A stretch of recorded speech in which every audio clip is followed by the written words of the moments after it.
Prometheus Unbound by Percy Shelley. Preface.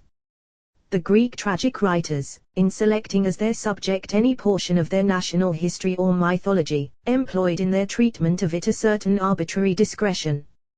They by no means conceived themselves bound to adhere to the common interpretation or to imitate in story as entitled their rivals and predecessors.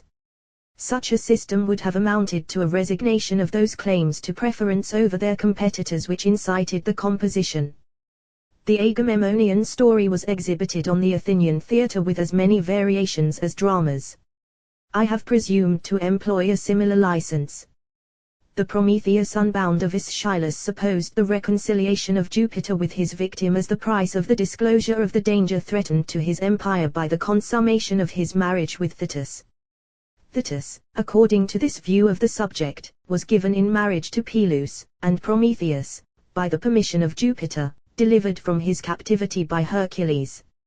Had I framed my story on this model, I should have done no more than have attempted to restore the lost drama of Aeschylus, an ambition which, if my preference to this mode of treating the subject had incited me to cherish, the recollection of the high comparison such an attempt would challenge might well abate.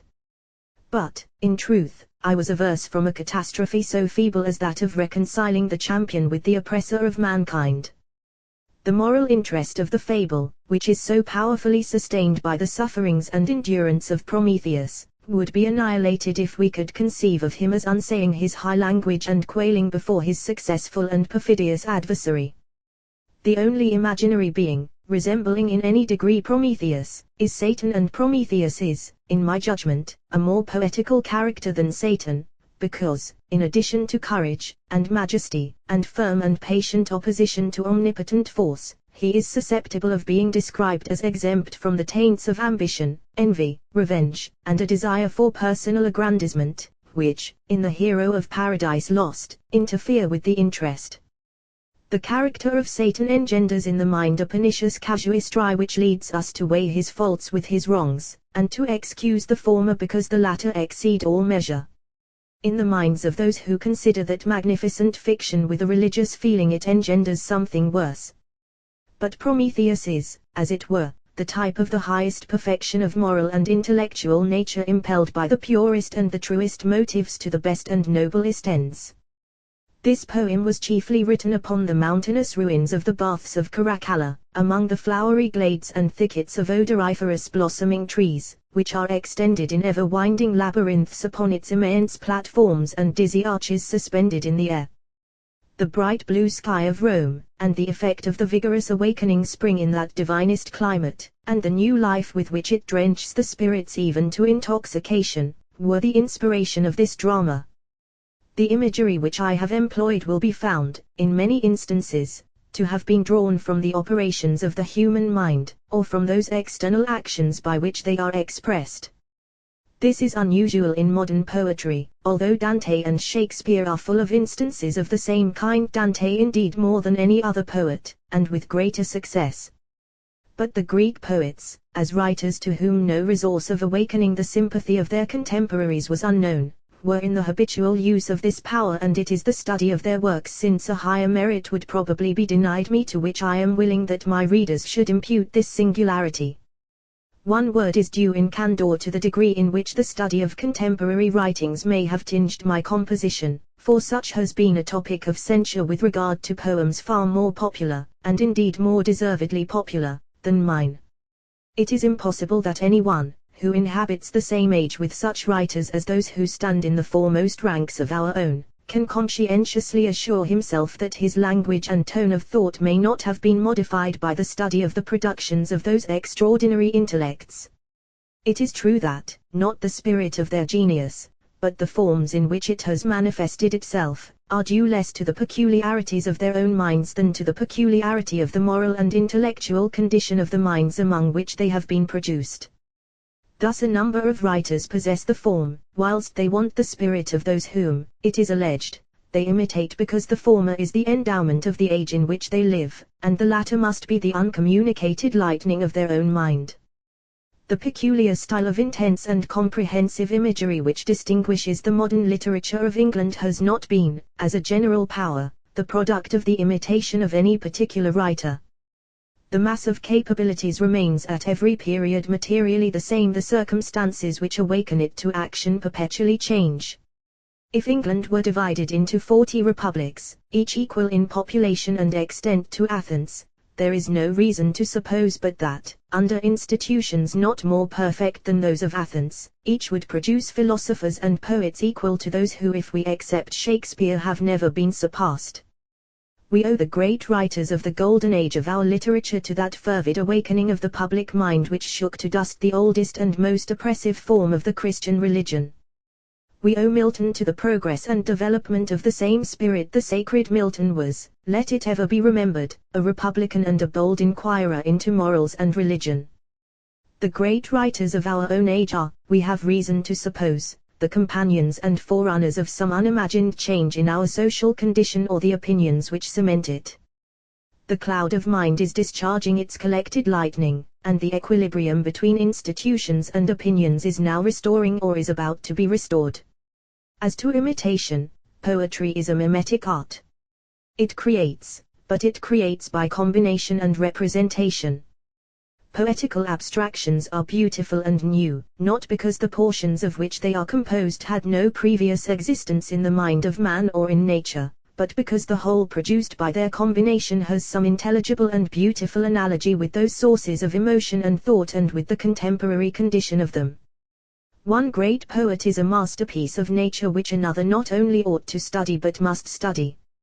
He might as wisely and as easily determine that his mind should no longer be the mirror of all that is lovely in the visible universe as exclude from his contemplation the beautiful which exists in the writings of a great contemporary. The pretense of doing it would be a presumption in any but the greatest. The effect, even in him, would be strained, unnatural and ineffectual. A poet is the combined product of such internal powers as modify the nature of others, and of such external influences as excite and sustain these powers. He is not one, but both. Every man's mind is, in this respect, modified by all the objects of nature and art, by every word and every suggestion which he ever admitted to act upon his consciousness. It is the mirror upon which all forms are reflected and in which they compose one form. Poets, not otherwise than philosophers, painters, sculptors and musicians, are, in one sense, the creators, and, in another, the creations, of their age. From this subjection the loftiest do not escape. There is a similarity between Homer and Hesiod, between Aeschylus and Euripides, between Virgil and Horace, between Dante and Petrarch, between Shakespeare and Fletcher, between Dryden and Pope. Each has a generic resemblance under which their specific distinctions are arranged. If this similarity be the result of imitation, I am willing to confess that I have imitated. Let this opportunity be conceded to me of acknowledging that I have what a Scotch philosopher characteristically terms a passion for reforming the world. What passion incited him to write and publish his book he omits to explain. For my part, I had rather be damned with Plato and Lord Bacon than go to heaven with Paley and Malthus.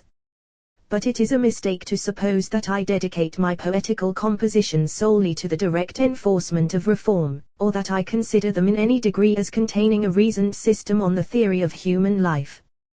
Didactic poetry is my abhorrence. Nothing can be equally well expressed in prose that is not tedious and supererogatory in verse. My purpose has hitherto been simply to familiarize the highly refined imagination of the more select classes of poetical readers with beautiful idealisms of moral excellence, aware that, until the mind can love, and admire, and trust, and hope, and endure, reasoned principles of moral conduct are seeds cast upon the highway of life which the unconscious passenger tramples into dust, although they would bear the harvest of his happiness. Should I live to accomplish what I purpose, that is, produce a systematical history of what appear to me to be the genuine elements of human society, let not the advocates of injustice and superstition flatter themselves that I should take Aeschylus rather than Plato as my model. The having spoken of myself with unaffected freedom will need little apology with the candid, and let the uncandid consider that they injure me less than their own hearts and minds by misrepresentation. Whatever talents a person may possess to amuse and instruct others, be they ever so inconsiderable, he is yet bound to exert them if his attempt be ineffectual. Let the punishment of an unaccomplished purpose have been sufficient. Let none trouble themselves to heap the dust of oblivion upon his efforts. The pile they raise will betray his grave which might otherwise have been unknown. Dramatis Personae. Prometheus. Asia. Demogorgon. Panthea, Oceanids. Jupiter. Ione. The Earth. The phantasm of Jupiter. Ocean. The spirit of the Earth. Apollo. The spirit of the Moon. Mercury. Spirits of the hours. Hercules. Spirits. Echoes. Fauns. Furies. Acti. Scene. A ravine of icy rocks in the Indian Caucasus. Prometheus is discovered bound to the precipice. Panthea and Ione are seated at his feet. Time, night. During the scene, morning slowly breaks. Prometheus. Monarch of gods and daemons, and all spirits. But one, who throng those bright and rolling worlds, which thou and I alone of living things, behold with sleepless eyes regard this earth, made multitudinous with thy slaves, whom thou requitest for knee worship, prayer, and praise, and toil, and hecatombs of broken hearts, with fear and self-contempt and barren hope. Whilst me, who am thy foe, I listen hate. Hast thou made reign and triumph, to thy scorn, o'er mine own misery and thy vain revenge? 3,000 years of sleep, unsheltered hours, and moments I divided by keen pangs, till they seemed years, torture and solitude. Scorn and despair, these are mine empire, more glorious far than that which thou surveyest.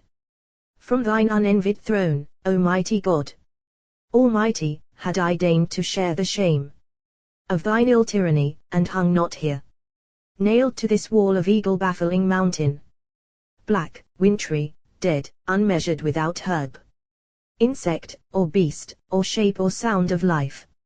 Ah me alas, pain, pain ever, forever.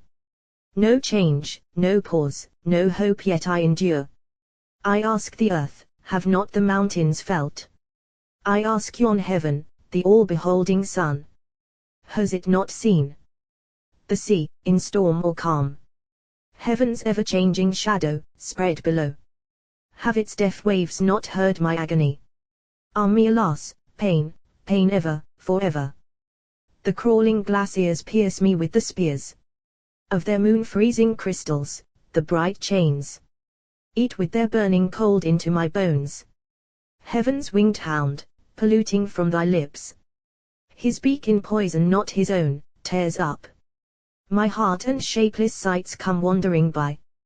The ghastly people of the realm of dream, mocking me, and the earthquake fiends are charged to wrench the rivets from my quivering wounds, when the rocks split and close again behind, while from their loud abysses howling throng the genii of the storm, urging the rage of whirlwind, and afflict me with keen hail.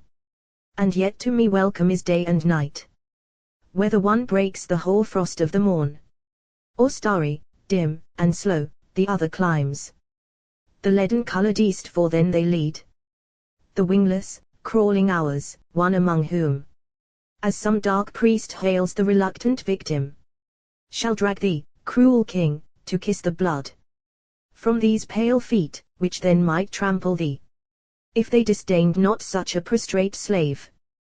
Disdain or no, I pity thee. What ruin will hunt thee undefended through wide heaven? How will thy soul, cloven to its depth with terror, gape like a hell within? I speak in grief, not exultation, for I hate no more, as then ere misery made me wise. The curse once breathed on thee I would recall, ye mountains, whose many-voiced echoes, through the mist of cataracts, flung the thunder of that spell. Ye icy springs, stagnant with wrinkling frost, which vibrated to hear me, and then crept shuddering through India, thou serenest air, through which the sun walks burning without beams. And ye swift whirlwinds, who on poised wings hung mute and moveless o'er yon hushed abyss. As thunder, louder than your own, made rock the orbed world if then my words had power. Though I am changed so that aught evil wish is dead within, although no memory be of what is hate, let them not lose it now. What was that curse? For ye all heard me speak. First voice from the mountains. Thrice 300,000 years o'er the earthquake's couch we stood. Oft, as men convulsed with fears, we trembled in our multitude. Second voice from the springs. Thunderbolts had parched our water. We had been stained with bitter blood, and had run mute, mid shrieks of slaughter, through a city and a solitude. Third voice from the air. I had clothed, since earth uprose, its wastes in colors not their own, and oft had my serene repose been cloven by many a rending groan. Fourth voice from the whirlwinds. We had soared beneath these mountains, unresting ages, nor had thunder, nor yon volcanoes' flaming fountains, nor any power above or under, ever made us mute with wonder. First voice. But never bowed our snowy crest, as at the voice of thine unrest. Second voice. Never such a sound before. To the Indian waves we bore. A pilot asleep on the howling sea leaped up from the deck in agony, and heard, and cried, ah, woe is me, and died as mad as the wild waves be. Third voice. By such dread words from earth to heaven, my still realm was never riven. When its wound was closed, there stood darkness o'er the day like blood. Fourth voice. And we shrank back for dreams of ruin, to frozen caves our flight pursuing, made us keep silence thus and thus, though silence is as hell to us. The earth, the tongueless caverns of the craggy hills, cried, misery. Then the hollow heaven replied, misery. And the ocean's purple waves, climbing the land, howled to the lashing winds, and the pale nations heard it, misery. Prometheus. I heard a sound of voices, not the voice which I gave forth. Mother, thy sons and thou scorn him, without whose all-enduring will, beneath the fierce omnipotence of Jove, both they and thou had vanished, like thin mist, unrolled on the morning wind. Know ye not me, the Titan, he who made his agony the barrier to your else all-conquering foe? Oh, rock-embosomed lawns, and snow-fed streams, now seen athwart frore or vapors, deep below, through whose o'er-shadowing woods I wandered once, with Asia, drinking life from her loved eyes. Why scorns the spirit which informs ye, now, to commune with me?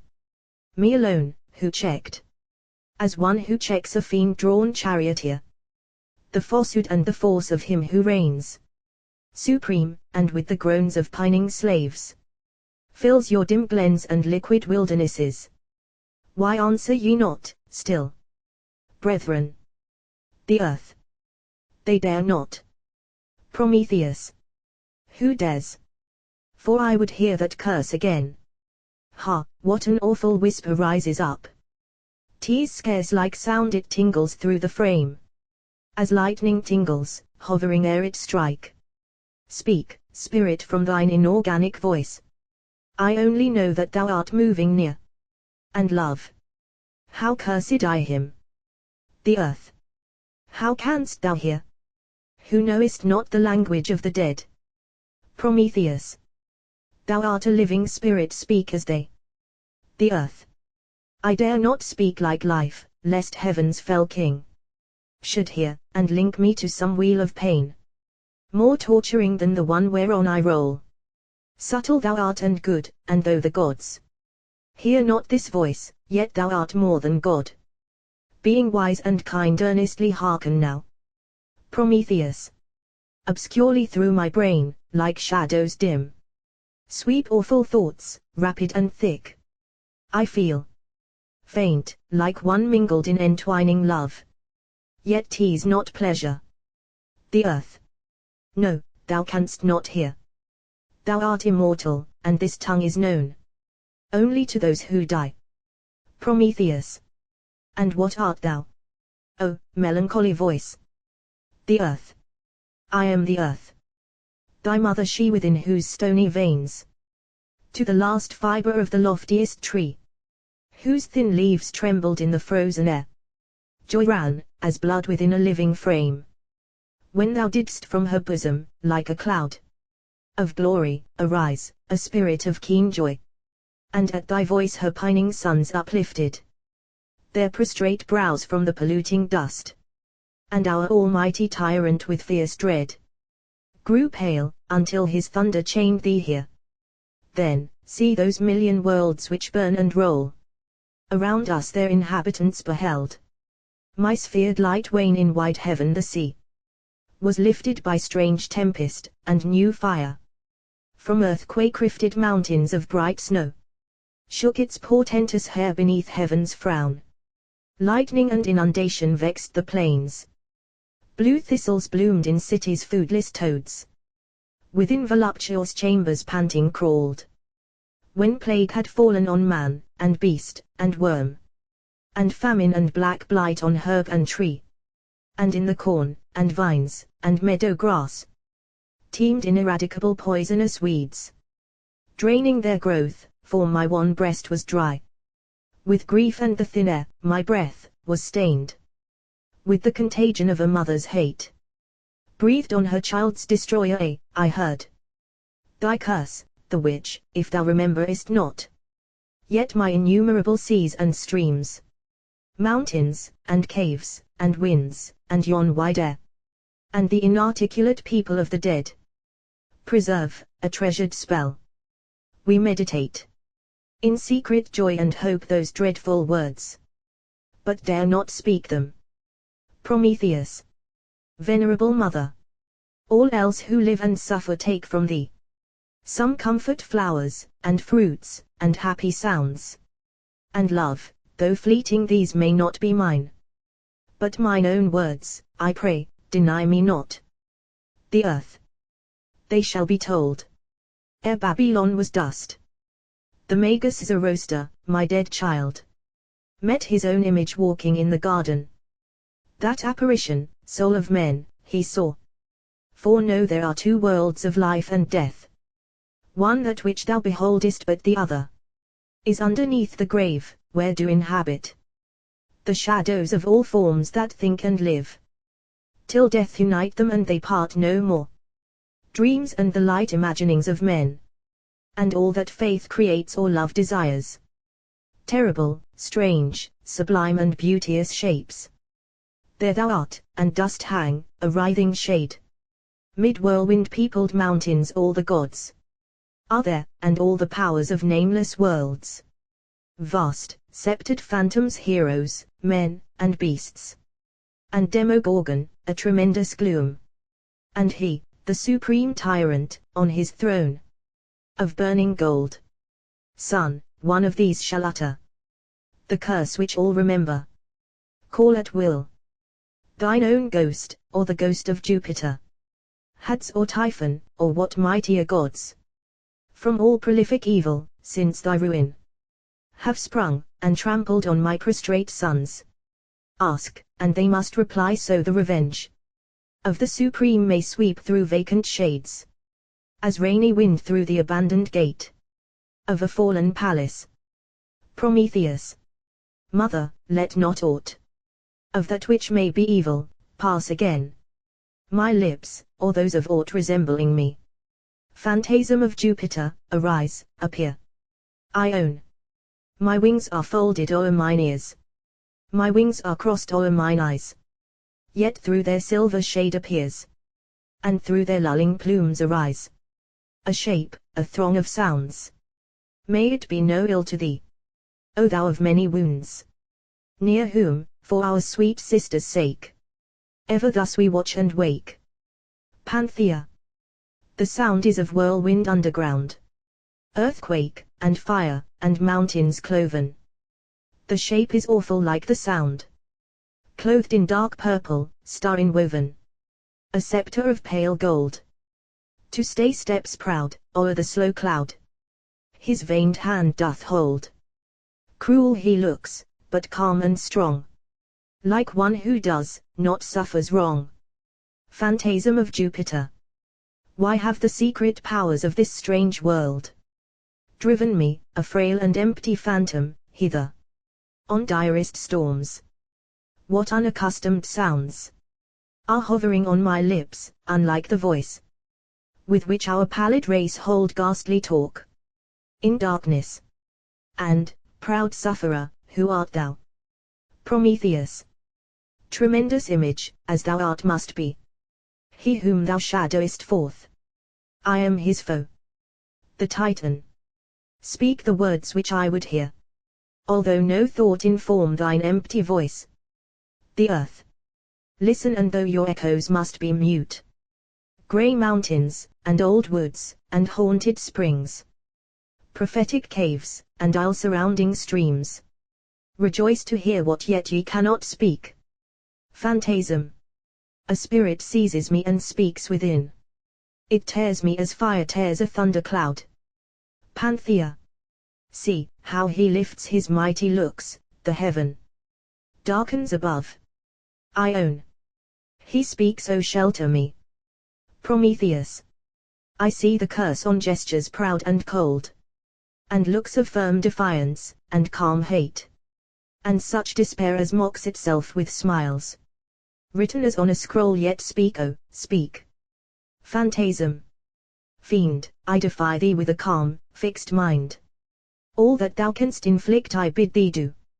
Foul tyrant both of gods and humankind. One only being shalt thou not subdue. Rain then thy plagues upon me here. Ghastly disease, and frenzying fear. And let alternate frost and fire eat into me, and be thine ire. Lightning, and cutting hail, and legioned forms of furies, driving by upon the wounding storms. Do thy worst. Thou art omnipotent. O'er all things but thyself I gave thee power, and my own will. Be thy swift mischiefs sent to blast mankind from yon ethereal tower. Let thy malignant spirit move in darkness over those I love. On me and mine I imprecate the utmost torture of thy hate, and thus devote to sleepless agony this undeclining head while thou must reign on high. But thou, who art the God and Lord, O thou, who fillest with thy soul this world of woe, to whom all things of earth and heaven do bow, in fear and worship all prevailing foe, I curse thee, let a sufferer's curse clasp thee, his torturer, like remorse, till thine infinity shall be a robe of envenomed agony, and thine omnipotence a crown of pain, to cling like burning gold round thy dissolving brain. Heap on thy soul, by virtue of this curse, ill deeds, then be thou damned, beholding good, both infinite as is the universe, and thou, and thy self-torturing solitude, an awful image of calm power. Though now thou sittest, let the hour come, when thou must appear to be that which thou art internally, and after many a false and fruitless crime, scorn track thy lagging fall through boundless space and time. Prometheus. Were these my words, O parent? The earth, they were thine. Prometheus. It doth repent me words are quick and vain. Grief for a while is blind, and so was mine. I wish no living thing to suffer pain. The earth. Misery, O misery to me, that Jove at length should vanquish thee. Wail, howl aloud, land and sea. The earth's rent heart shall answer ye. Howl, spirits of the living and the dead. Your refuge, your defense lies fallen and vanquished. First echo. Lies fallen and vanquished. Second echo. Fallen and vanquished. I own. Fear not tease but some passing spasm. The Titan is unvanquished still. But see, where through the azure chasm of yon forked and snowy hill, trampling the slant winds on high, with golden sandaled feet, that glow under plumes of purple dye, like rose ensanguined ivory, A shape comes now, stretching on high from his right hand. A serpent-cinctured wand. Panthea. Tease Jove's world-wandering herald, Mercury. Ione. And who are those with hydra tresses and iron wings that climb the wind, whom the frowning god represses, like vapors steaming up behind, clanging loud, an endless crowd? Panthea. These are Jove's tempest-walking hounds, whom he gluts with groans and blood, when charioted on sulphurous cloud, he bursts heaven's bounds. Ione. Are they now led, from the thin dead, on new pangs to be fed? Panthea. The Titan looks as ever, firm, not proud. First Fury. Ha, I send life. Second Fury. Let me but look into his eyes. Third Fury. The hope of torturing him smells like a heap of corpses, to a death-bird after battle. First Fury. Darest thou delay, O herald, take cheer, hounds of hell? What if the son of Maia soon should make us food and sport? Who can please long the omnipotent Mercury? Back to your towers of iron, and gnash, beside the streams of fire, and wail your foodless teeth. Trion, arise, and Gorgon, Chimera, and thou Sphinx, subtlest of fiends, who ministered to Thebes heaven's poisoned wine. Unnatural love, and more unnatural hate, these shall perform your task. First Fury. Oh, mercy, mercy. We die with our desire, drive us not back. Mercury. Crouch then in silence, awful sufferer. To thee unwilling, most unwillingly, I come, by the great fathers will driven down, to execute a doom of new revenge. Alas, I pity thee, and hate myself, that I can do no more. I from thy sight returning, for a season, heaven seems hell, so thy worn form pursues me night and day. Smiling reproach. Wise art thou, firm and good, but vainly wouldst stand forth alone in strife against the omnipotent as yon clear lamps, that measure and divide the weary years, from which there is no refuge, long have taught, and long must teach.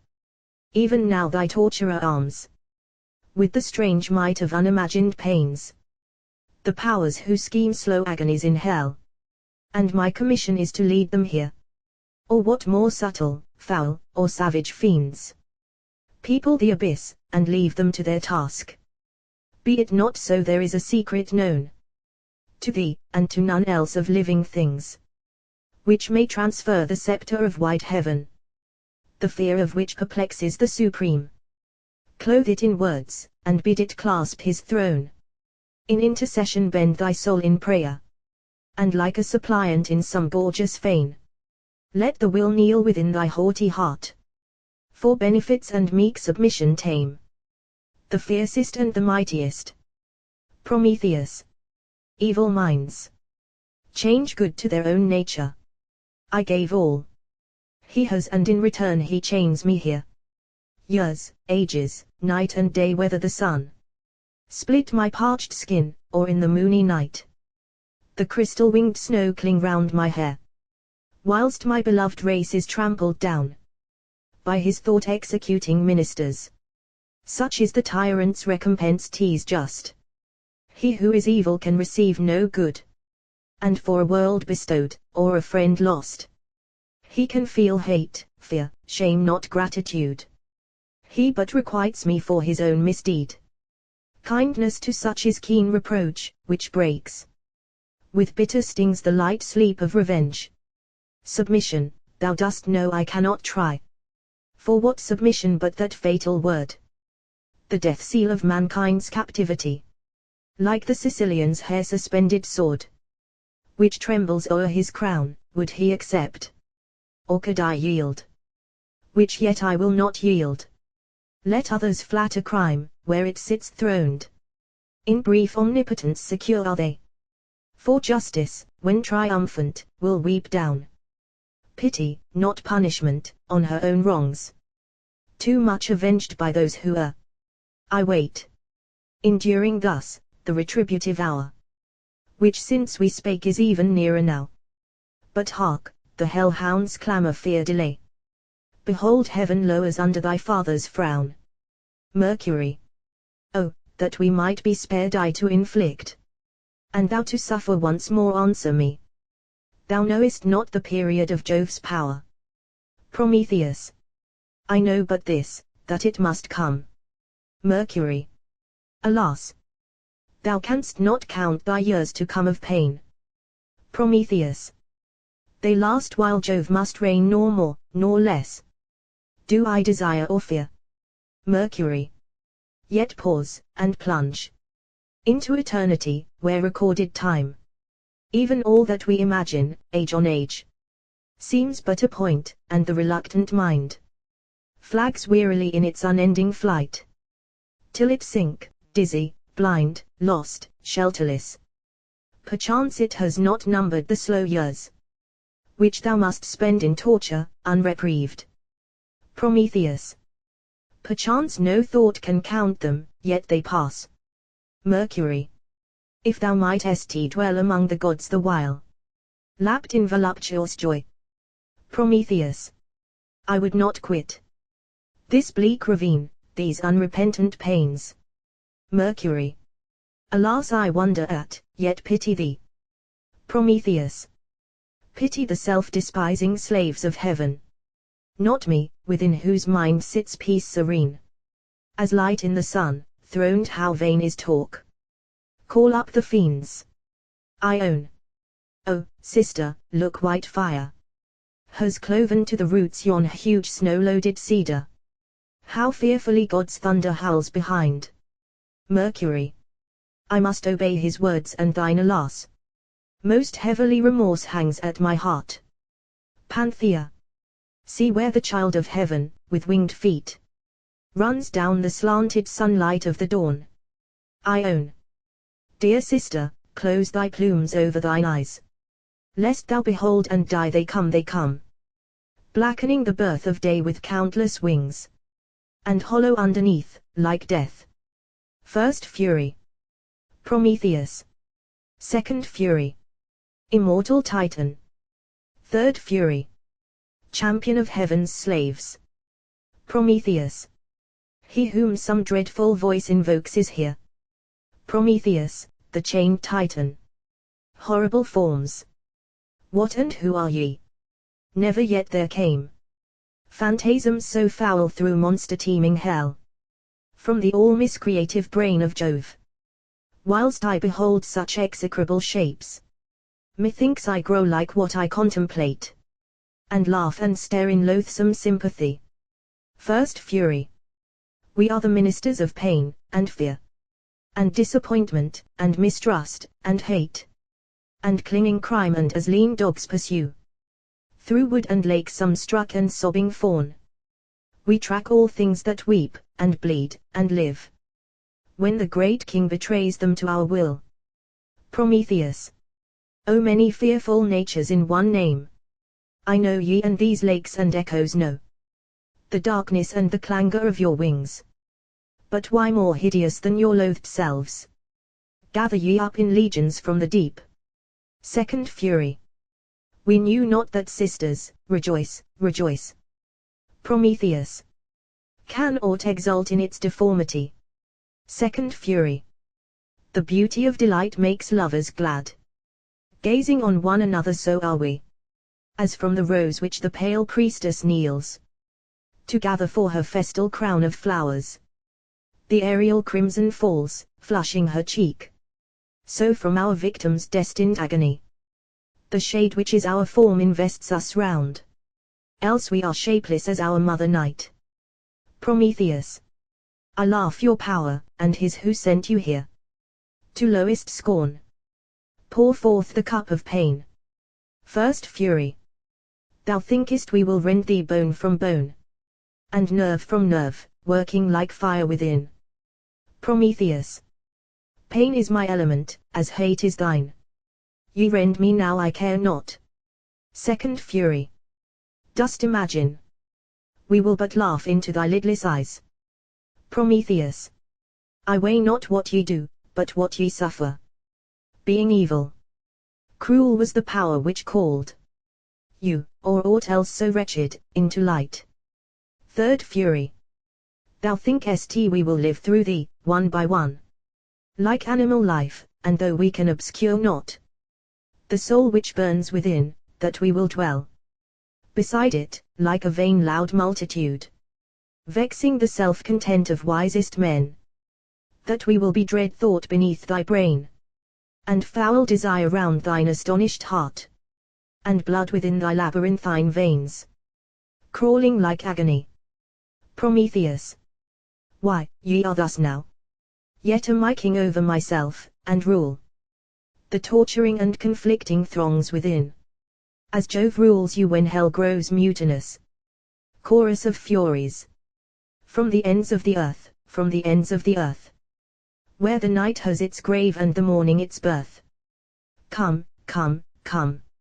Oh, ye who shake hills with the scream of your mirth, when cities sink howling in ruin, and ye who with wingless footsteps trample the sea, and close upon shipwreck and famine's track, sit chattering with joy on the foodless wreck.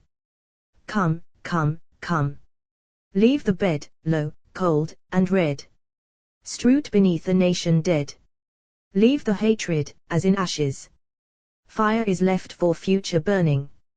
It will burst in bloodier flashes, when ye stir it, soon returning.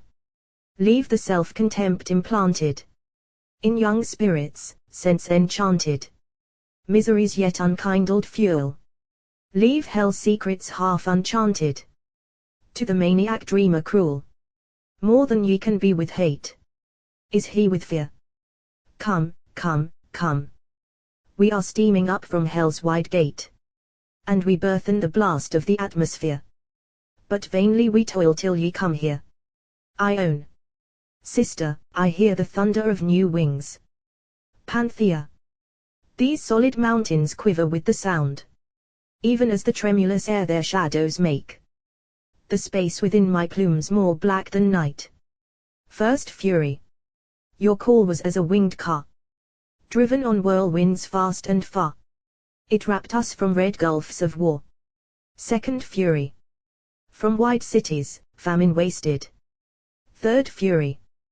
Groans half heard, and blood untasted. Fourth fury. Kingly conclaves stern and cold, where blood with gold is bought and sold. Fifth fury.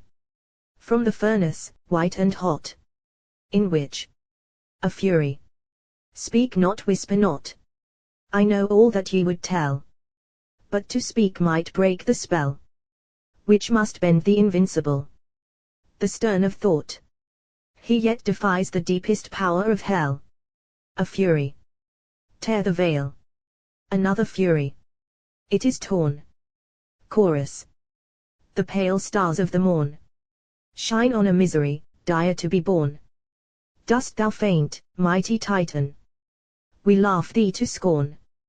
Dost thou boast the clear knowledge thou wakenedst for man? Then was kindled within him a thirst which outran those perishing waters, a thirst of fierce fever. Hope, love, doubt, desire, which consume him forever. One came forth of gentle worth, smiling on the sanguine earth.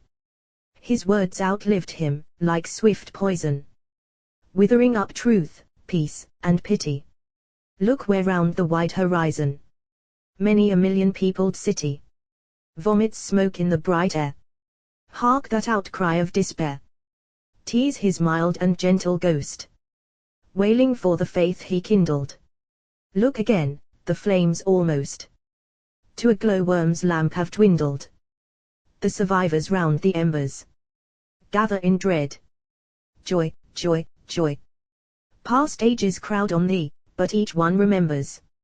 And the future is dark, and the present is spread like a pillow of thorns for thy slumberless head. Semichorus I. Drops of bloody agony flow from his white and quivering brow. Grant a little respite now. See, a disenchanted nation springs like day from desolation. To truth its state is dedicate, and freedom leads it forth, her mate. A legioned band of linked brothers, whom love calls children. Semicherous to tease another's. See how kindred murder kin. Tease the vintage time for death and sin. Blood, like new wine, bubbles within, till despair smothers the struggling world, which slaves and tyrants win. All the furies vanish, except one, I own. Hark, sister, what a low yet dreadful groan, quite unsuppressed, is tearing up the heart of the good Titan, as storms tear the deep, and beasts hear the sea moan in inland caves. Darest thou observe how the fiends torture him? Panthea. Alas, I looked forth twice, but will no more, I own. What didst thou see? Panthea. A woeful sight, a youth with patient looks nailed to a crucifix, I own. What next? Panthea. The heaven around, the earth below, was peopled with thick shapes of human death, all horrible, and wrought by human hands. And some appeared the work of human hearts. For men were slowly killed by frowns and smiles, and other sights too foul to speak and live were wandering by. Let us not tempt worse fear by looking forth, those groans are grief enough. Fury. Behold an emblem, those who do endure deep wrongs for man, and scorn, and chains, but heap thousandfold torment on themselves and him. Prometheus. Remit the anguish of that lighted stare. Close those wan lips, let that thorn-wounded brow stream not with blood, it mingles with thy tears. Fix those tortured orbs in peace and death, so thy sick throes shake not that crucifix, so those pale fingers play not with thy gore. Oh, horrible, thy name I will not speak, it hath become a curse. I see, the wise, the mild, the lofty, and the just, whom thy slaves hate for being like to thee, some hunted by foul lies from their heart's home, an early chosen, late lamented home, as hooded ounces cling to the driven hind, some linked to corpses in unwholesome cells, some hear I not the multitude laugh loud, impaled in lingering fire, and mighty realms float by my feet, like sea uprooted isles, whose sons are kneaded down in common blood by the red light of their own burning homes. Fury. Blood thou canst see, and fire, and canst hear groans. Worse things, unheard, unseen, remain behind. Prometheus. Worse. Fury. In each human heart terror survives. The ravenet has gorged the loftiest fear. All that they would disdain to think were true. Hypocrisy and custom make their minds the fanes of many a worship, now outworn. They dare not devise good for man's estate, and yet they know not that they do not dare. The good want power, but to weep barren tears. The powerful goodness want worse need for them. The wise want love, and those who love want wisdom. And all best things are thus confused to ill. Many are strong and rich, and would be just, but live among their suffering fellow men, as if none felt they know not what they do. Prometheus. Thy words are like a cloud of winged snakes, and yet I pity those they torture not. Fury. Thou pitiest them. I speak no more. Vanishes. Prometheus. Ah woe! Ah woe, alas, pain, pain ever, forever. I close my tearless eyes, but see more clear thy works within my woe-illumed mind. Thou subtle tyrant, peace is in the grave. The grave hides all things beautiful and good. I am a god and cannot find it there, nor would I seek it for, though dread revenge. This is defeat, fierce king, not victory. The sights with which thou torturest gird my soul with new endurance, till the hour arrives when they shall be no types of things which are. Panthea. Alas, what sawest thou more? Prometheus. There are two woes.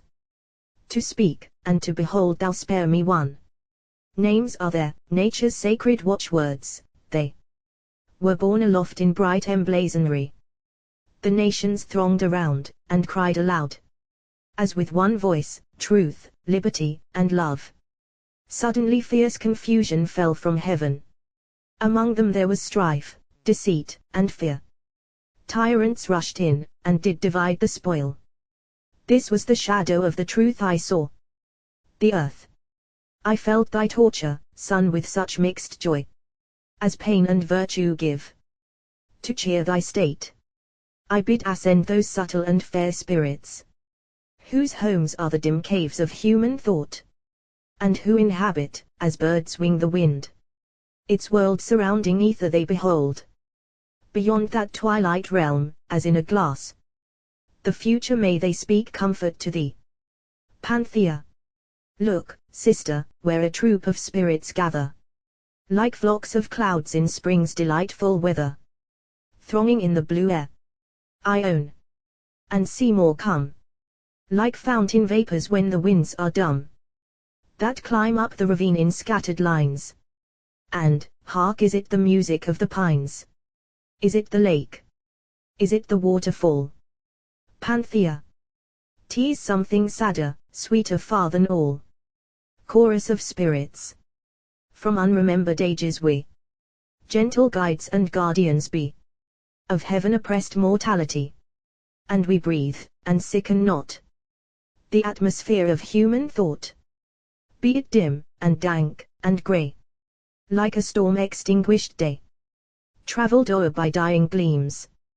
Be it bright as all between, cloudless skies and windless streams, silent, liquid, and serene, as the birds within the wind, as the fish within the wave, as the thoughts of man's own mind, float through all above the grave.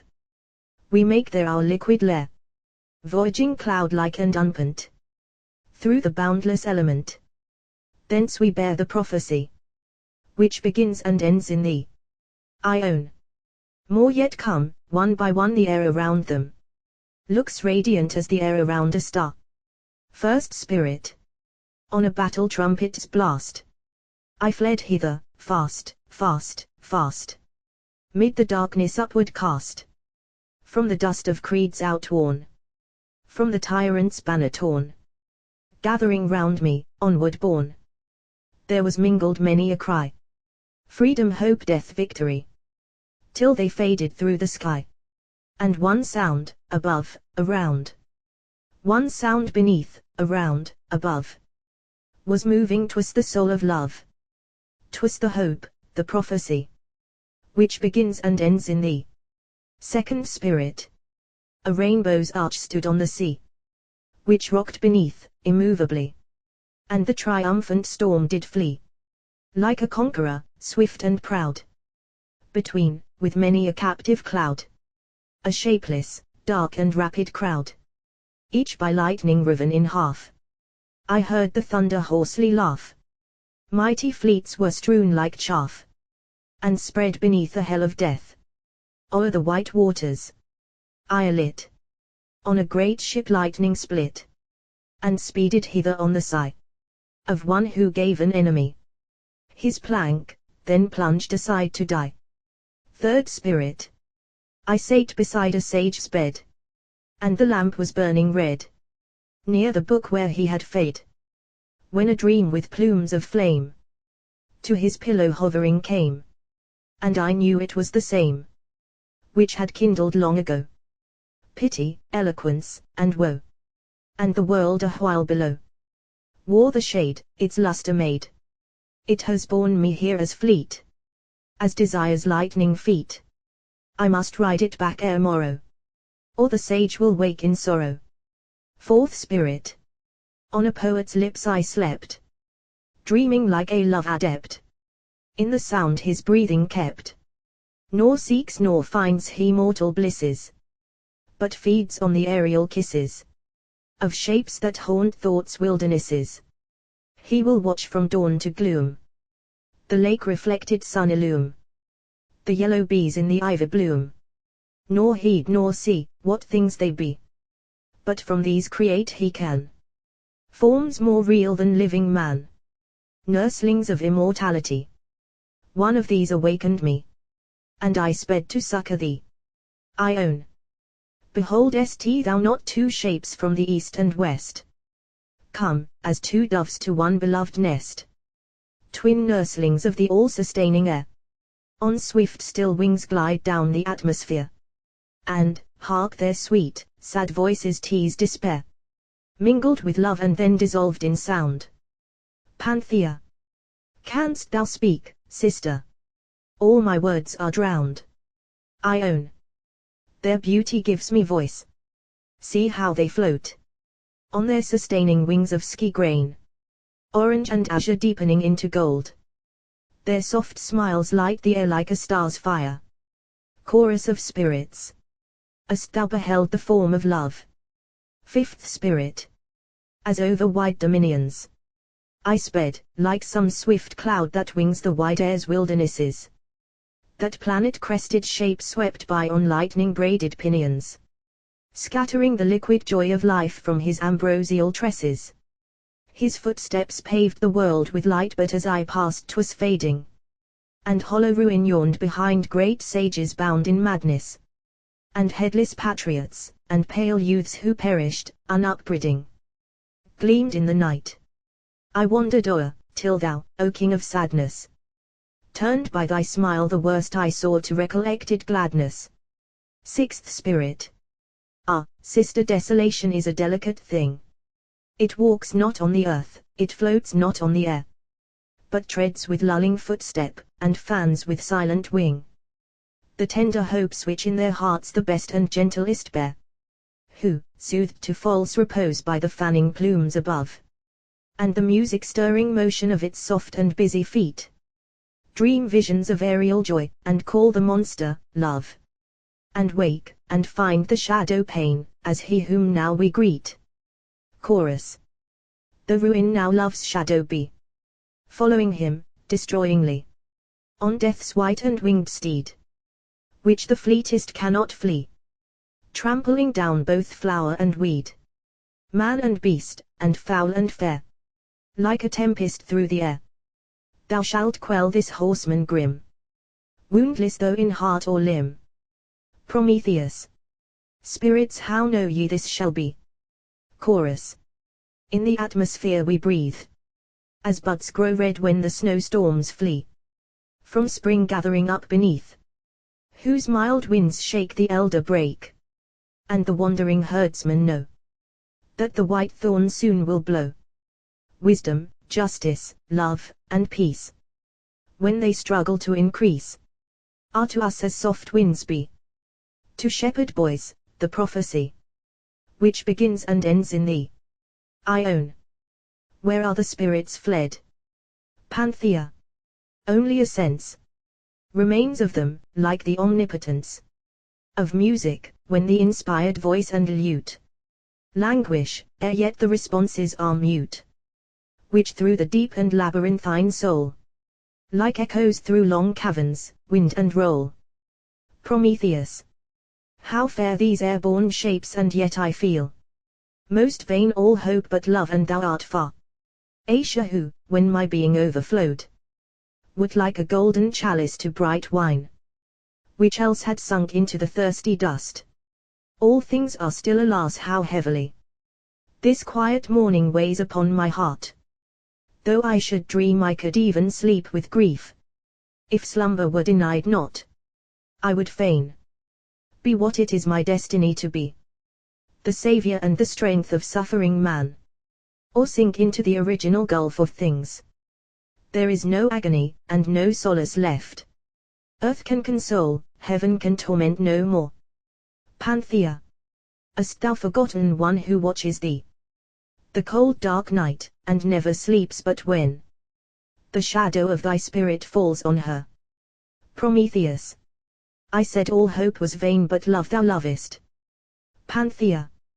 Deeply in truth, but the eastern star looks white, and Asia waits in that far Indian vale, the scene of her sad exile, rugged once, and desolate and frozen, like this ravine, but now invested with fair flowers and herbs, and haunted by sweet airs and sounds, which flow among the woods and waters, from the ether, of her transforming presence, which would fade, if it were mingled not with thine. Farewell. End of the first act. Act 2. Scene I. Morning. A lovely vale in the Indian Caucasus. Asia alone. Asia. From all the blasts of heaven thou hast descended. Yes, like a spirit, like a thought, which makes unwanted tears throng to the horny eyes, and beatings haunt the desolate heart, which should have learned repose thou hast descended. Cradled in tempests thou dost wake, O spring. O child of many winds, as suddenly thou comest as the memory of a dream, which now is sad because it hath been sweet, like genius, or like joy which riseth up, as from the earth, clothing with golden clouds, the desert of our life. This is the season, this the day, the hour. At sunrise thou shouldst come, sweet sister mine. Too long desired, too long delaying, come. How like death worms the wingless moments crawl. The point of one white star is quivering still, deep in the orange light of widening morn. Beyond the purple mountains, through a chasm of wind-divided mist, the darker lake reflects it. Now it wanes, it gleams again, as the waves fade, and as the burning threads of woven cloud unravel in pale air. Tears lost, and through yon peaks of cloud like snow, the roseate sunlight quivers. Hear I not the Aeolian music of her sea-green plumes, winnowing the crimson dawn? Panthea enters.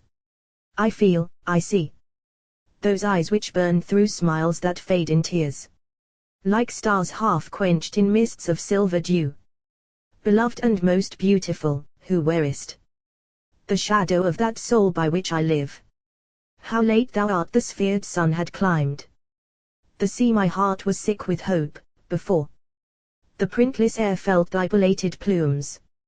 Panthea. Pardon, great sister, but my wings were faint with the delight of a remembered dream, as are the noontide plumes of summer winds, satiate with sweet flowers.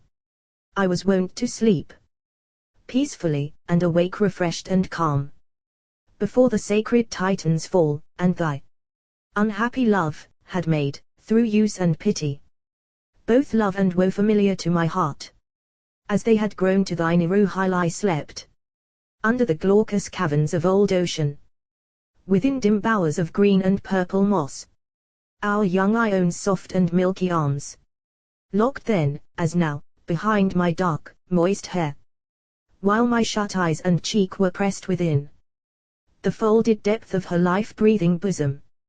But not as now, since I am made the wind, which fails beneath the music that I bear of thy most wordless converse, since dissolved into the sense with which love talks. My rest was troubled, and yet sweet my waking hours, too full of care and pain. Asia, lift up thine eyes, and let me read thy dream. Panthea. As I have said, with our sea sister at his feet I slept. The mountain mists, condensing at our voice, under the moon, had spread their snowy flakes from the keen ice, shielding our linked sleep. Then two dreams came. One, I remember not, but in the other his pale wound worn limbs fell from Prometheus, and the azure night grew radiant with the glory of that form which lives unchanged within, and his voice fell like music which makes giddy the dim brain, faint with intoxication of keen joy.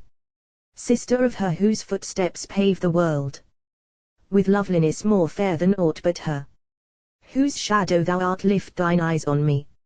I lifted them. The overpowering light of that immortal shape was shadowed o'er by love, which, from his soft and flowing limbs, and passion-parted lips, and keen, faint eyes, steamed forth like vaporous fire an atmosphere, which wrapped me in its all-dissolving power, as the warm ether of the morning sun wraps ere it drinks some cloud of wandering dew. I saw not, heard not, moved not, only felt his presence flow and mingle through my blood, till it became his life, and his grew mine. And I was thus absorbed, until it passed. And like the vapors when the sun sinks down, gathering again in drops upon the pines, and tremulous as they, in the deep night, my being was condensed, and as the rays of thought were slowly gathered, I could hear his voice, whose accents lingered ere they died, like footsteps of weak melody, thy name. Among the many sounds alone I heard of what might be articulate though still. I listened through the night when sound was none. I own wakened then, and said to me, canst thou divine what troubles me tonight? I always knew what I desired before, nor ever found delight to wish in vain. But now I cannot tell thee what I seek. I know not something sweet, since it is sweet even to desire it is thy sport, false sister. Thou hast discovered some enchantment old, whose spells have stolen my spirit as I slept, and mingled it with thine, for when just now we kissed, I felt within thy parted lips the sweet air that sustained me, and the warmth of the life blood, for loss of which I faint, quivered between our intertwining arms. I answered not, for the eastern star grew pale, but fled to thee. Asia, thou speakest, but thy words are as the air, I feel them not. Oh, lift thine eyes, that I may read his written soul. Panthea, I lift them though they droop beneath the load of that they would express. What canst thou see but thine own fairest shadow imaged there? Asia, thine eyes are like the deep, blue, boundless heaven, contracted to two circles underneath. Their long, fine lashes dark, far, measureless, orb within orb, and line through line inwoven. Panthea, why lookest thou as if a spirit passed? Asia, there is a change beyond their inmost depth. I see a shade, a shape. 'Tis he, arrayed in the soft light of his own smiles, which spread like radiance from the cloud-surrounded moon. Prometheus, it is thine, depart not yet. Say not those smiles that we shall meet again within that bright pavilion which their beams shall build o'er the waste world. The dream is told. What shape is that between us?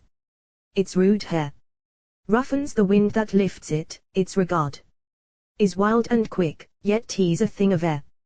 For through its grey robe gleams the golden dew, whose stars the noon has quenched not.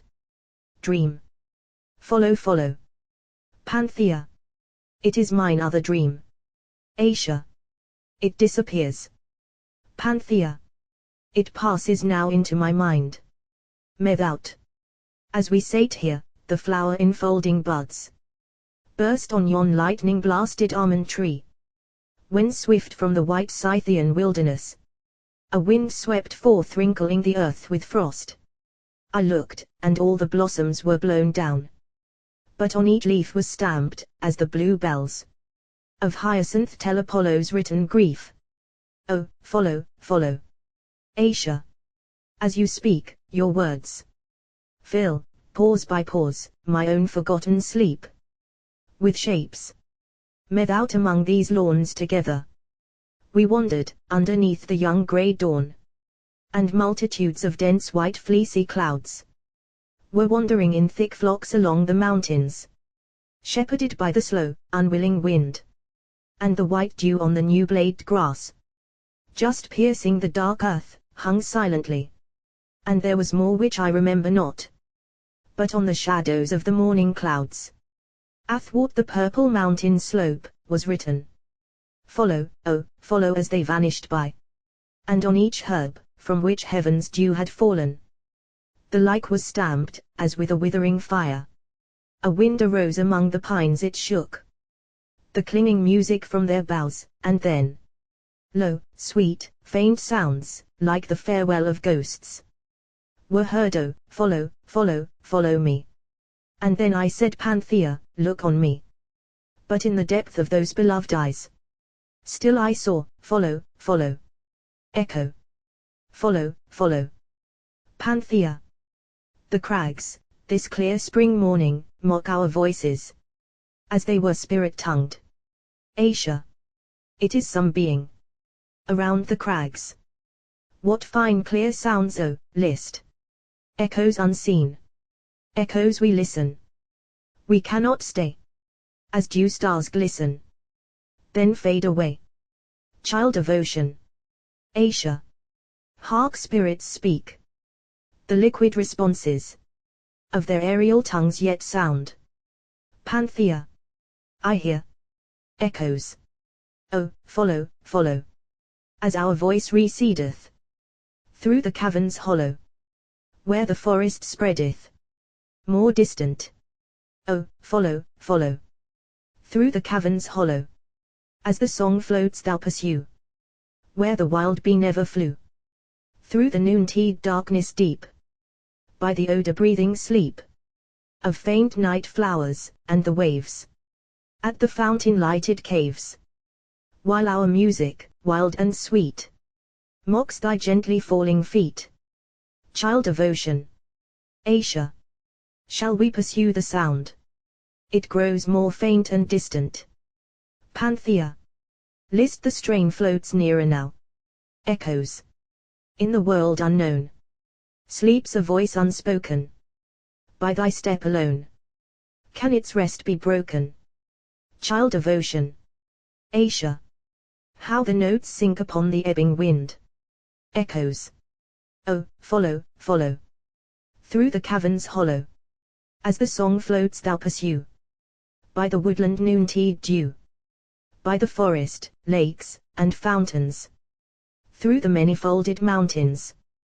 To the rents, and gulfs, and chasms. Where the earth reposed from spasms.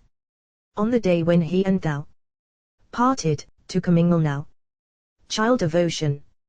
Asia. Come, sweet Panthea, link thy hand in mine. And follow, ere the voices fade away. Scene 2.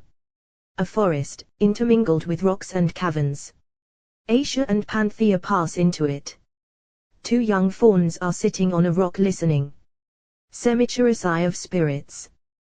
The path through which that lovely twain have passed, by cedar, pine, and yew. And each dark tree that ever grew is curtained out from heaven's wide blue. Nor sun, nor moon, nor wind, nor rain can pierce its interwoven bowers. Nor aught, save where some cloud of dew drifted along the earth-creeping breeze. Between the trunks of the hoar trees hangs each a pearl in the pale flowers of the green laurel, blown anew, and bends, and then fades silently. One frail and fair anemone, or when some star of many a one, that climbs and wanders through steep night, has found the cleft through which alone beams fall from high those depths upon, ere it is borne away, away, by the swift heavens that cannot stay. It scatters drops of golden light, like lines of rain that ne'er unite. And the gloom divine is all around, and underneath is the mossy ground. Semicherous too. There the voluptuous nightingales are awake through all the broad noonday, when one with bliss or sadness fails, and through the windless ivy boughs, sick with sweet love, droops dying away on its mate's music panting bosom. Another from the swinging blossom, watching to catch the languid close of the last strain, then lifts on high the wings of the weak melody, till some new strain of feeling bear the song, and all the woods are mute. When there is heard through the dim air the rush of wings, and rising there, like many a lake-surrounded flute, sounds overflow the listener's brain, so sweet, that joy is almost pain. Semicherous eye. There those enchanted eddies play, of echoes, music-tongued, which draw, by Demogorgon's mighty law, with melting rapture, or sweet awe, all spirits on that secret way, as inland boats are driven to ocean, down streams made strong with mountain thaw. And first there comes a gentle sound, to those in talk or slumber bound, and wakes the destined soft emotion, attracts, impels them those who saw, say from the breathing earth behind, Their steam's a plume uplifting wind, which drives them on their path, while they believe their own swift wings and feet. The sweet desires within obey, and so they float upon their way, until, still sweet, but loud and strong, the storm of sound is driven along, sucked up and hurrying as they fleet. Behind, its gathering billows meet, and to the fatal mountain bear, like clouds amid the yielding air. First Faun. Canst thou imagine where those spirits live, which make such delicate music in the woods? We haunt within the least frequented caves, and closest coverts, and we know these wilds, yet never meet them, though we hear them oft. Where may they hide themselves? Second Faun. 'Tis hard to tell. I have heard those more skilled in spirits say, the bubbles, which the enchantment of the sun sucks from the pale faint water flowers that pave the oozy bottom of clear lakes and pools, are the pavilions where such dwell and float, under the green and golden atmosphere, which noontide kindles through the woven leaves. And when these burst, and the thin fiery air, the which they breathed within those lucent domes, ascends to flow like meteors through the night, they ride on them, and rein their headlong speed, and bow their burning crests, and glide in fire, under the waters of the earth again. First Faun. If such live thus, have others other lives, under pink blossoms or within the bells of meadow flowers, or folded violets deep, or on their dying odors, when they die, or in the sunlight of the sphered dew. Second Faun. Many more which we may well divine. But, should we stay to speak, noontide would come, and thwart Silenus find his goats undrawn, and grudge to sing those wise and lovely songs of fate, and chance, and God, and chaos old, and love, and the chained Titan's woeful doom, and how he shall be loosed, and make the earth one brotherhood, delightful strains which cheer our solitary twilights, and which charm to silence the unenvying nightingales. Scene 3. A pinnacle of rock among mountains. Asia and Panthea. Panthea. Hither the sound has borne us to the realm of Demogorgon, and the mighty portal, like a volcano's meteor-breathing chasm, whence the oracular vapor is hurled up, which lonely men drink wandering in their youth, and call truth, virtue, love, genius, or joy, that maddening wine of life, whose dregs they drain to deep intoxication and uplift, like Maenads who cry loud, Evo Evo, the voice which is contagion to the world. Asia. Fit throne for such a power magnificent. How glorious art thou, earth, and if thou be the shadow of some spirit lovelier still, though evil stain its work, and it should be like its creation, weak yet beautiful, I could fall down and worship that and thee. Even now my heart adoreth wonderful. Look, sister, ere the vapor dim thy brain, beneath is a wide plain of billowy mist, as a lake, paving in the morning sky, with azure waves which burst in silver light. Some Indian vale. Behold it, rolling on, under the curdling winds, and islanding the peak whereon we stand, midway, around, encinctured by the dark and blooming forests, dim twilight lawns, and stream-illumed caves, and wind-enchanted shapes of wandering mist, and far on high the keen sky-cleaving mountains, from icy spires of sun-like radiance fling the dawn, as lifted ocean's dazzling spray from some Atlantic islet scattered up, spangles the wind with lamp-like water drops. The vale is girdled with their walls, a howl of cataracts from their Thor-cloven ravines satiates the listening wind, continuous, vast, awful as silence. Hark the rushing snow, the sun-awakened avalanche whose mass, thrice sifted by the storm, had gathered there, flake after flake, in heaven-defying minds, as thought by thought is piled, till some great truth is loosened, and the nations echo round. shaken to their roots, as do the mountains now. Panthea. Look how the gusty sea of mist is breaking. In crimson foam, even at our feet it rises. As ocean at the enchantment of the moon. Round foodless men wrecked on some oozy isle. Asia. The fragments of the cloud are scattered up. The wind that lifts them disentwines my hair. Its billows now sweep o'er mine eyes, my brain grows dizzy. Cst thou shapes within the mist. Panthea. A countenance with beckoning smiles there burns. An azure fire within its golden locks. Another and another hark they speak. Song of spirits. To the deep, to the deep. Down, down. Through the shade of sleep. Through the cloudy strife. Of death and of life. Through the veil and the bar. Of things which seem and are. Even to the steps of the remotest throne. Down, down. While the sound whirls around. Down, down. As the fawn draws the hound. As the lightning the vapor. As a weak moth the taper. Death, despair, love, sorrow. Time both today, tomorrow. As steel obeys the spirit of the stone. Down, down. Through the grey, void abysm. Down, down.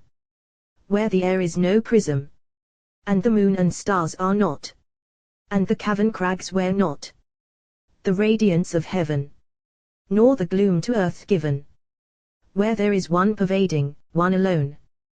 Down, down. In the depth of the deep. Down, down. Like veiled lightning asleep. Like the spark nursed in embers. The last look love remembers. Like a diamond, which shines on the dark wealth of mines. A spell is treasured but for thee alone. Down, down. We have bound thee, we guide thee. Down, down. With the bright form beside thee. Resist not the weakness. Such strength is in meekness. That the eternal, the immortal, most unloose through life's portal. The snake-like doom coiled underneath his throne.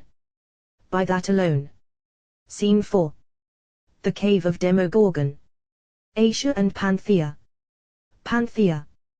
What veiled form sits on that ebon throne? Asia. The veil has fallen. Panthea. I see a mighty darkness, filling the seat of power, and rays of gloom dart round, as light from the meridian sun. Ungazed upon and shapeless neither limb, nor form, nor outline, yet we feel it is a living spirit. Demogorgon. Ask what thou wouldst know. Asia. What canst thou tell? Demogorgon. All things thou darst demand. Asia. Who made the living world? Demogorgon. God. Asia. Who made all that it contains? Thought, passion, reason, will, imagination. Demogorgon. God, Almighty God. Asia. Who made that sense which, when the winds of spring, in rarest visitation, or the voice of one beloved heard in youth alone, fills the faint eyes with falling tears which dim the radiant looks of unbewailing flowers, and leaves this peopled earth a solitude, when it returns no more. Demogorgon. Merciful God. Asia. And who made terror, madness, crime, remorse, which from the links of the great chain of things, to every thought within the mind of man, sway and drag heavily, and each one reels under the load towards the pit of death. Abandoned hope, and love that turns to hate, and self-contempt, bitterer to drink than blood. Pain, whose unheeded and familiar speech is howling, and keen shrieks, day after day. And hell, or the sharp fear of hell. Demogorgon. He reigns. Asia. Utter his name, a world pining in pain asks, but his name curses shall drag him down. Demogorgon. He reigns. Asia. I feel, I know it who. Demogorgon. He reigns. Asia. Who reigns? There was the heaven and earth at first. And light and love then Saturn, from whose throne time fell, an envious shadow such the state of the earth's primal spirits beneath his sway, as the calm joy of flowers and living leaves, before the wind or sun has withered them, and semi-vital worms, but he refused the birthright of their being, knowledge, power, the skill which wields the elements, the thought which pierces this dim universe like light, self-empire, and the majesty of love, for thirst of which they fainted. Then Prometheus gave wisdom, which is strength, to Jupiter, and with this law alone, let man be free, clothed him with the dominion of wide heaven, to know nor faith, nor love, nor law to be omnipotent but friendless is to reign. And Jove now reigned for on the race of man. First famine, and then toil, and then disease, strife, wounds, and ghastly death unseen before, fell, and the unseasonable seasons drove, with alternating shafts of frost and fire, their shelterless, pale tribes to mountain caves, and in their desert hearts fierce wants he sent, and mad disquietudes, and shadows idle, of unreal good, which levied mutual war, so ruining the lair wherein they raged. Prometheus saw, and waked the legioned hopes, which sleep within folded Elysian flowers, nepenthe, moly, amaranth, fadeless blooms, that they might hide with thin and rainbow wings the shape of death and love he sent to bind the disunited tendrils of that vine, which bears the wine of life, the human heart. And he tamed fire which, like some beast of prey, most terrible, but lovely, played beneath the frown of man and tortured to his will iron and gold, the slaves and signs of power, and gems and poisons, and all subtlest forms, hidden beneath the mountains and the waves. He gave man speech, and speech created thought, which is the measure of the universe. And science struck the thrones of earth and heaven, which shook, but fell not, and the harmonious mind poured itself forth in all prophetic song, and music lifted up the listening spirit, until it walked, exempt from mortal care, godlike, o'er the clear billows of sweet sound. And human hands first mimicked and then mocked, with moulded limbs more lovely than its own, the human form, till marble grew divine. And mothers, gazing, drank the love men see, reflected in their race, behold, and perish. He told the hidden power of herbs and springs, and disease drank and slept. Death grew like sleep. He taught the implicated orbits woven of the wide wandering stars, and how the sun changes his lair, and by what secret spell the pale moon is transformed, when her broad eye gazes not on the interlunar sea. He taught to rule, as life directs the limbs, the tempest-winged chariots of the ocean, and the Celt knew the Indian cities then were built, and through their snow-like columns flowed the warm winds, and the azure ether shone, and the blue sea and shadowy hills were seen. Such, the alleviations of his state, Prometheus gave to man, for which he hangs, withering in destined pain, but who rains down evil, the immedicable plague, which, while man looks on his creation like a god, and sees that it is glorious, drives him on the wreck of his own will, the scorn of earth, the outcast, the abandoned, the alone. Not Jove, while yet his frown shook heaven, when his adversary from adamantine chains cursed him, he trembled like a slave. Declare, who is his master? Is he too a slave? Demogorgon. All spirits are enslaved which serve things evil. Thou knowest if Jupiter be such or no. Asia. Whom calledst thou God? Demogorgon. I spoke but as ye speak. For Jove is the supreme of living things. Asia. Who is the master of the slave? Demogorgon. If the abysm could vomit forth its secrets, but a voice is wanting, the deep truth is imageless. For what would it avail to bid thee gaze on the revolving world? What to bid speak? Fate, time, occasion, chance, and change. To these all things are subject but eternal love. Asia. So much I asked before, and my heart gave the response thou hast given, and of such truths each to itself must be the oracle. One more demand, and do thou answer me, as mine own soul would answer, did it know that which I ask. Prometheus shall arise henceforth, the son of this rejoicing world. When shall the destined hour arrive? Demogorgon. Behold, Asia, the rocks are cloven, and through the purple night I see cars drawn by rainbow-winged steeds, which trample the dim winds in each their stands, a wild-eyed charioteer urging their flight. Some look behind, as fiends pursued them there, and yet I see no shapes but the keen stars. Others, with burning eyes, lean forth, and drink with eager lips the wind of their own speed, as if the thing they loved fled on before, and now, even now, they clasped it. Their bright locks stream like a comet's flashing hair, they all sweep onward. Demogorgon. These are the immortal hours, of whom thou didst demand. One waits for thee, Asia, a spirit with a dreadful countenance, checks its dark chariot by the craggy gulf. Unlike thy brethren, ghastly charioteer, who art thou? Whither wouldst thou bear me? Speak, spirit. I am the shadow of a destiny more dread than is my aspect ere yon planet has set. The darkness which ascends with me shall wrap in lasting night heaven's kingless throne. Asia. What meanest thou? Panthea.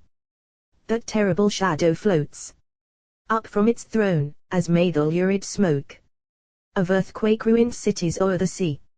Lo, it ascends the car the coursers fly, terrified watch its path among the stars, blackening the night. Asia. Thus I am answered strange. Panthea.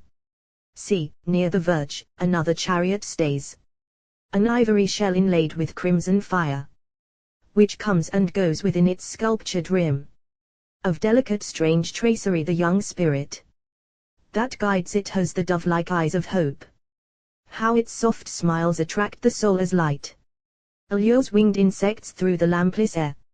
Spirit. My coursers are fed with the lightning. They drink of the whirlwind's stream. And when the red morning is brightening, they bathe in the fresh sunbeam. They have strength for their swiftness, I deem. Then ascend with me, daughter of ocean. I desire, and their speed makes night kindle. I fear they outstrip the typhoon, ere the cloud piled on Atlas can dwindle. We encircle the earth and the moon. We shall rest from long labors at noon. Then ascend with me, daughter of ocean. Scene V. The car pauses within a cloud on the top of a snowy mountain. Asia, Panthea, and the spirit of the hour. Spirit. On the brink of the night and the morning, my coursers are wont to respire. But the earth has just whispered a warning, that their flight must be swifter than fire. They shall drink the hot speed of desire. Asia. Thou breathest on their nostrils, but my breath would give them swifter speed. Spirit. Alas, it could not. Panthea. O spirit, pause, and tell whence is the light which fills this cloud. The sun is yet unrisen. Spirit. The sun will rise not until noon. Apollo is held in heaven by wonder, and the light which fills this vapor, as the aerial hue of fountain-gazing roses fills the water, flows from thy mighty sister. Panthea. Yes, I feel. Asia. What is it with thee, sister? Thou art pale. Panthea. How thou art changed, I dare not look on thee. I feel but see thee not. I scarce endure the radiance of thy beauty. Some good change is working in the elements, which suffer thy presence thus unveiled. Then rites tell that on the day when the clear high line was cloven at thine uprease, and thou didst stand within a veined shell, which floated on over the calm floor of the crystal sea, among the Aegean isles, and by the shores which bear thy name, love, like the atmosphere of the sun's fire filling the living world, burst from thee, and illumined earth and heaven, and the deep ocean and the sunless caves, and all that dwells within them, till grief cast eclipse upon the soul from which it came. Such art thou now, nor is it I alone, thy sister, thy companion, thine own chosen one, but the whole world which seeks thy sympathy. Hearest thou not sounds I, the air, which speak the love of all articulate beings? Feelest thou not the inanimate winds enamored of thee? List. Music. Asia. Thy words are sweeter than aught else but his, whose echoes they are, yet all love is sweet, given or returned. Common as light is love, and its familiar voice wearies not ever. Like the wide heaven, the all-sustaining air, it makes the reptile equal to the god. They who inspire it most are fortunate, as I am now, but those who feel it most are happier still, after long sufferings, as I shall soon become. Panthea. List spirits speak, voice in the air, singing. Life of life thy lips enkindle, with their love the breath between them, and thy smiles before they dwindle make the cold air fire, then screen them in those looks, where whoso gazes faints, entangled in their mazes. Child of light, thy limbs are burning through the vest which seems to hide them, as the radiant lines of morning through the clouds ere they divide them, and this atmosphere divinest shrouds thee wheresoe'er thou shinest. Fair are others, none beholds thee, but thy voice sounds low and tender, like the fairest, for it folds thee from the sight, that liquid splendor, and all feel, yet see thee never, as I feel now, lost forever.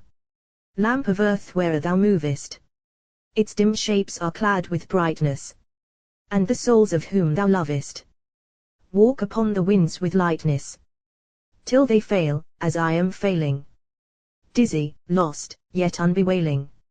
Asia. My soul is an enchanted boat, which, like a sleeping swan, doth float upon the silver waves of thy sweet singing, and thine doth like an angel sit beside a helm conducting it, whilst all the winds with melody are ringing. It seems to float ever, forever, upon that many winding river, between mountains, woods, abysses, a paradise of wildernesses, till, like one in slumber bound, borne to the ocean, I float down, around, into a sea profound, of ever-spreading sound.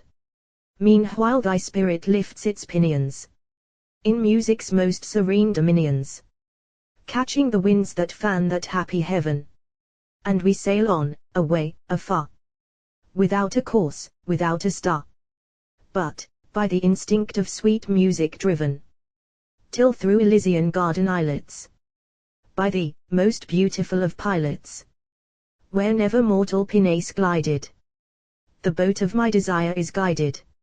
Realms where the air we breathe is love, which in the winds and on the waves doth move, harmonizing this earth with what we feel above. We have passed ages' icy caves, and manhood's dark and tossing waves, and youth's smooth ocean, smiling to betray.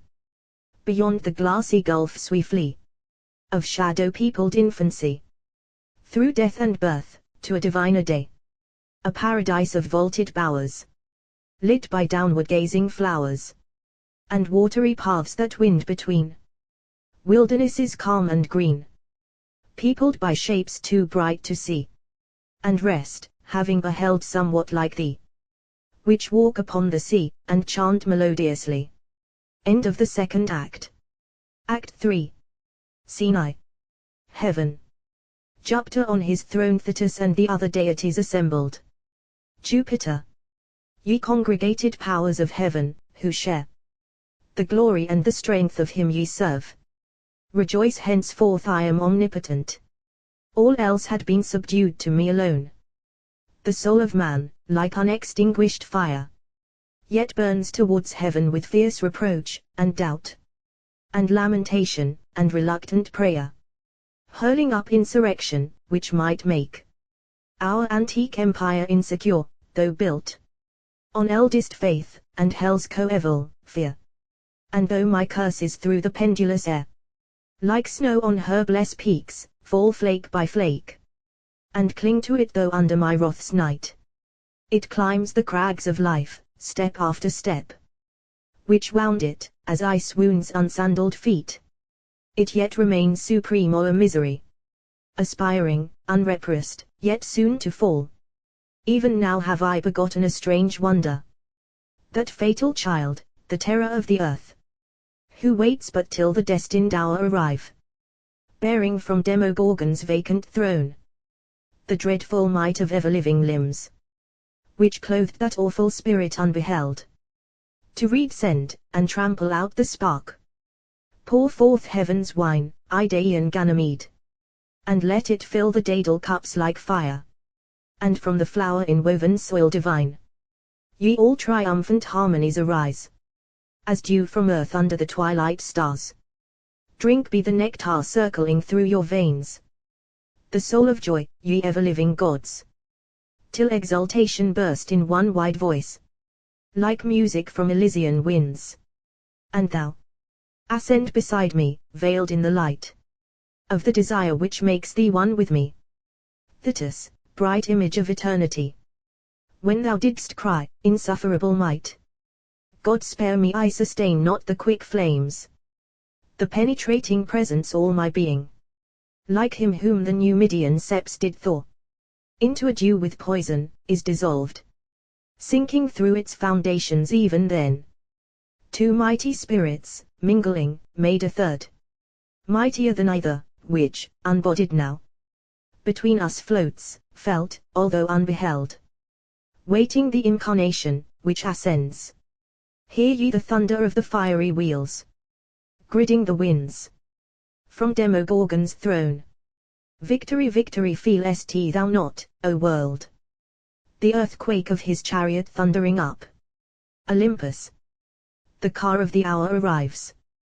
Demogorgon descends, and moves towards the throne of Jupiter. Awful shape, what art thou? Speak. Demogorgon. Eternity. Demand no direr name.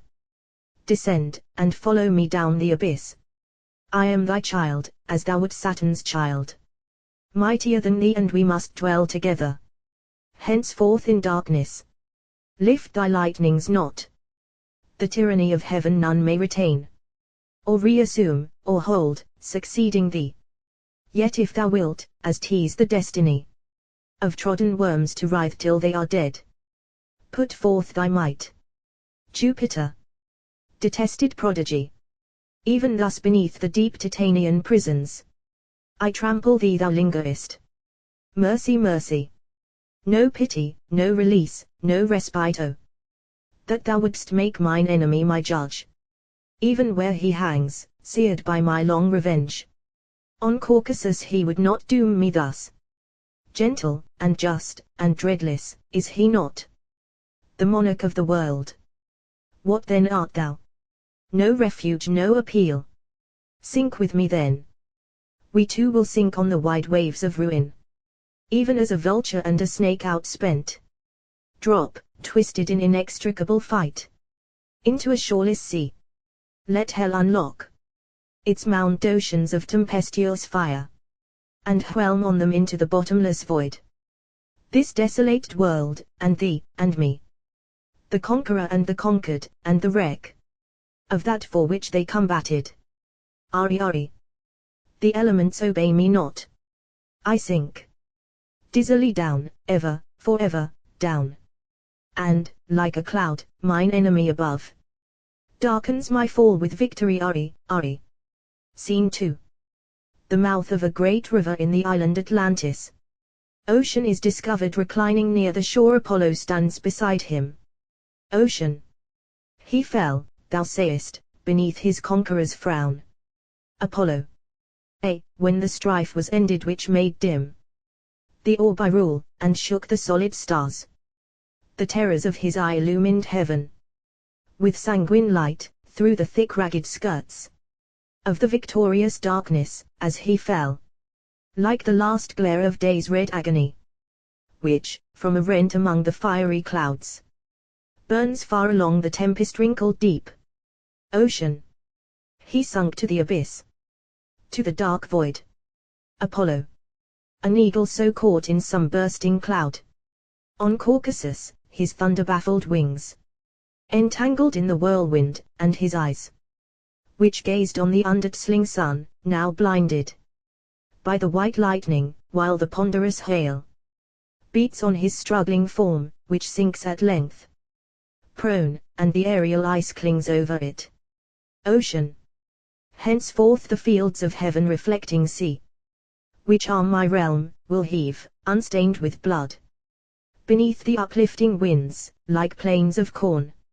Swayed by the summer air my streams will flow round many peopled continents, and round fortunate isles, and from their glassy thrones blue Proteus and his humid nymphs shall mark the shadow of fair ships, as mortals see the floating bark of the light-laden moon, with that white star, its sightless pilot's crest, borne down the rapid sunset's ebbing sea, tracking their path no more by blood and groans and desolation, and the mingled voice of slavery and command, but by the light of wave-reflected flowers, and floating odors, and music soft, and mild, free, gentle voices, and sweetest music, such as spirits love.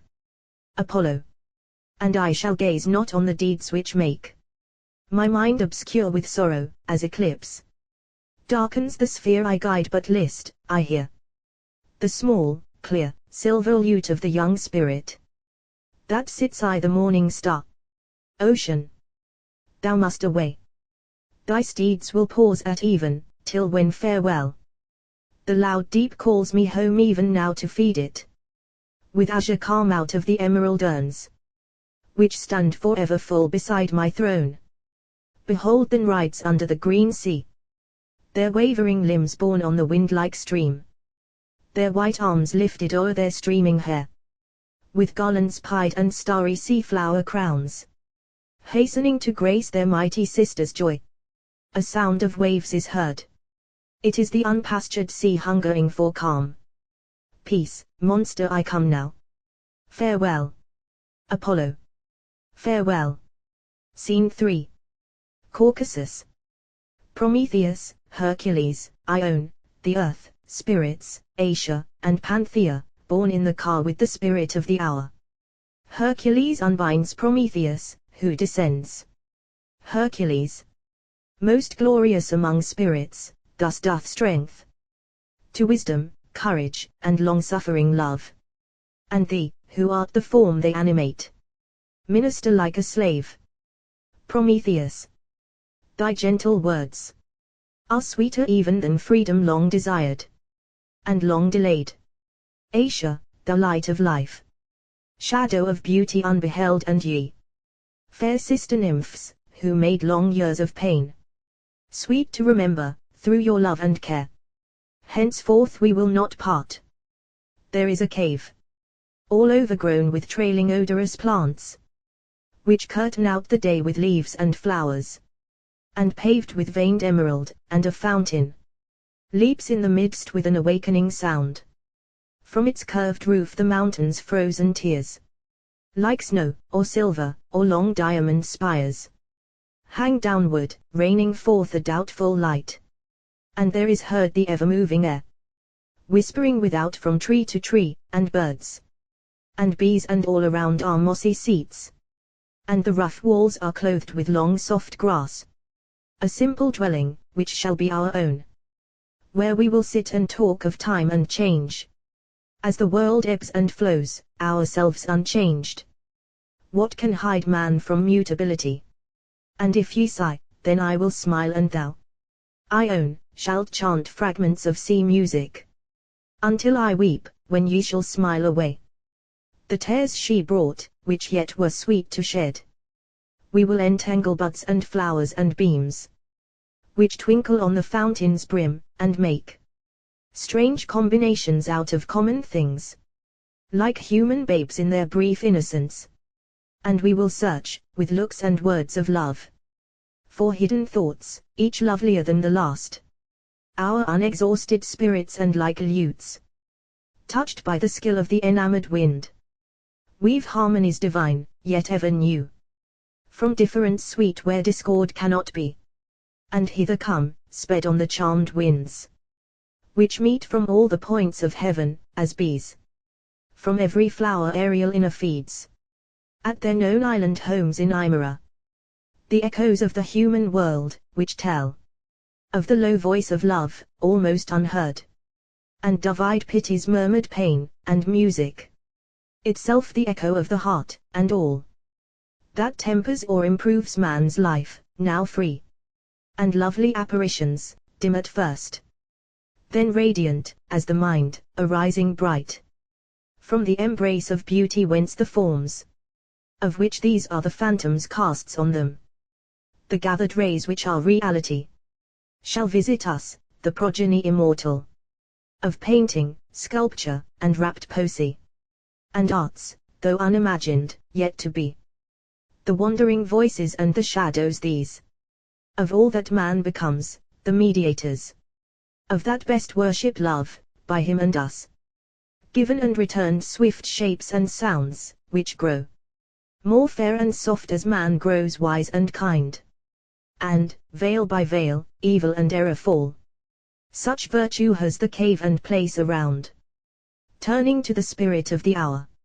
For thee, fair spirit, one toil remains, Ione. Give her that curved shell, which Prometheus old made Asia's nuptial boon, breathing within it a voice to be accomplished, and which thou didst hide in grass under the hollow rock. Ione, thou most desired hour, more loved and lovely than all thy sisters, this is the mystic shell. See the pale azure fading into silver, lining it with a soft yet glowing light. Looks it not like lulled music sleeping there? Spirit, it seems in truth the fairest shell of ocean. Its sound must be at once both sweet and strange. Prometheus, go, borne over the cities of mankind, on whirlwind-footed coursers once again. Outspeed the sun around the orbed world, and as thy chariot cleaves the kindling air, thou breathe into the many-folded shell. Loosening its mighty music it shall be, as thunder mingled with clear echoes then. Return and thou shalt dwell beside our cave. And thou, O, Mother Earth, the earth, I hear, I feel. Thy lips are on me, and their touch runs down, even to the adamantine central gloom. Along these marble nerves tease life, tease joy, and through my withered, old, and icy frame, the warmth of an immortal youth shoots down, circling henceforth the many children fair, folded in my sustaining arms all plants, and creeping forms, and insects rainbow-winged, and birds, and beasts, and fish, and human shapes, which drew disease and pain from my wan bosom, draining the poison of despair, shall take, and interchange sweet nutriment to me.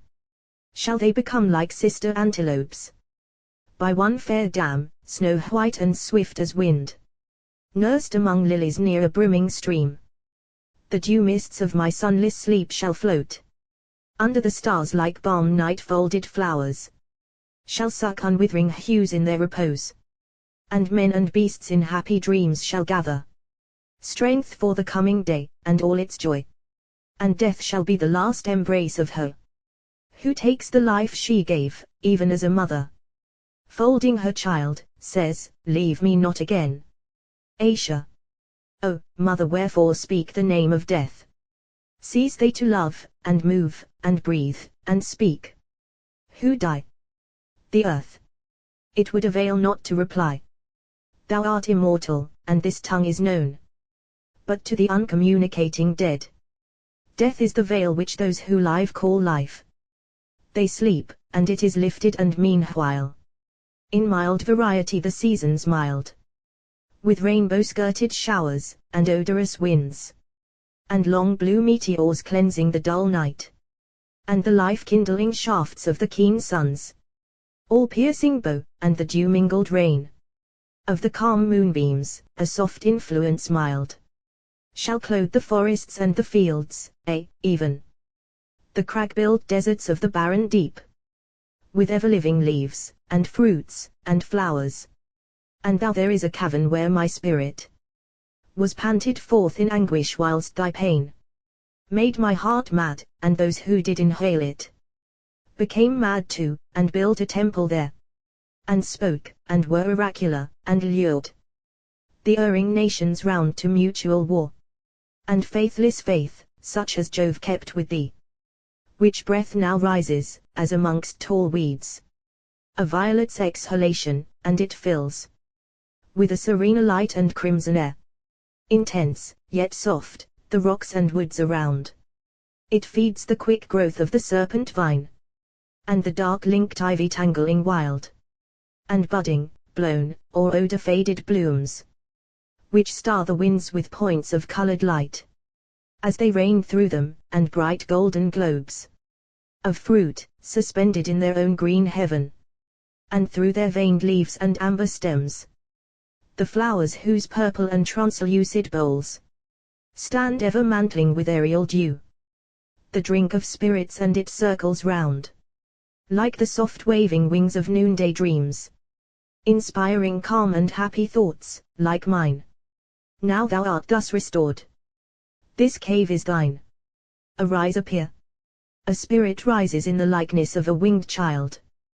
This is my torch-bearer, who let his lamp out in old time with gazing on eyes from which he kindled it anew, with love, which is as fire, sweet daughter mine. For such is that within thine own.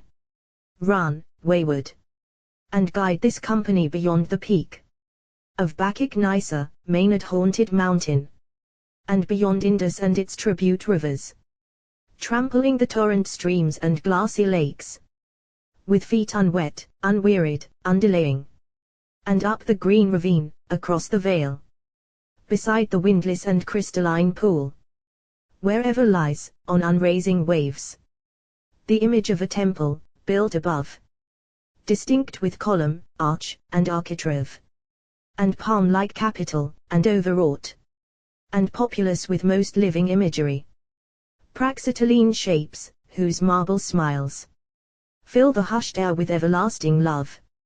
It is deserted now, but once it bore thy name, Prometheus. There the emulous youths bore to thy honor through the divine gloom the lamp which was thine emblem, even as those who bear the untransmitted torch of hope into the grave, across the night of life, as thou hast borne it most triumphantly to this far goal of time. Depart, farewell. Beside that temple is the destined cave. Scene 4. A forest.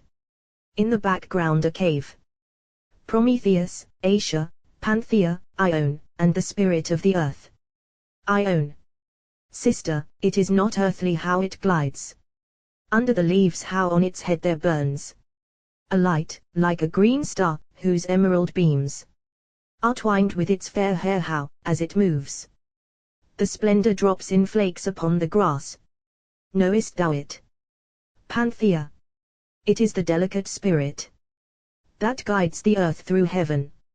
From afar, the populous constellations call that light the loveliest of the planets, and sometimes it floats along the spray of the salt sea, or makes its chariot of a foggy cloud, or walks through fields or cities while men sleep, or o'er the mountain tops, or down the rivers, or through the green waste wilderness, as now, wondering at all it sees.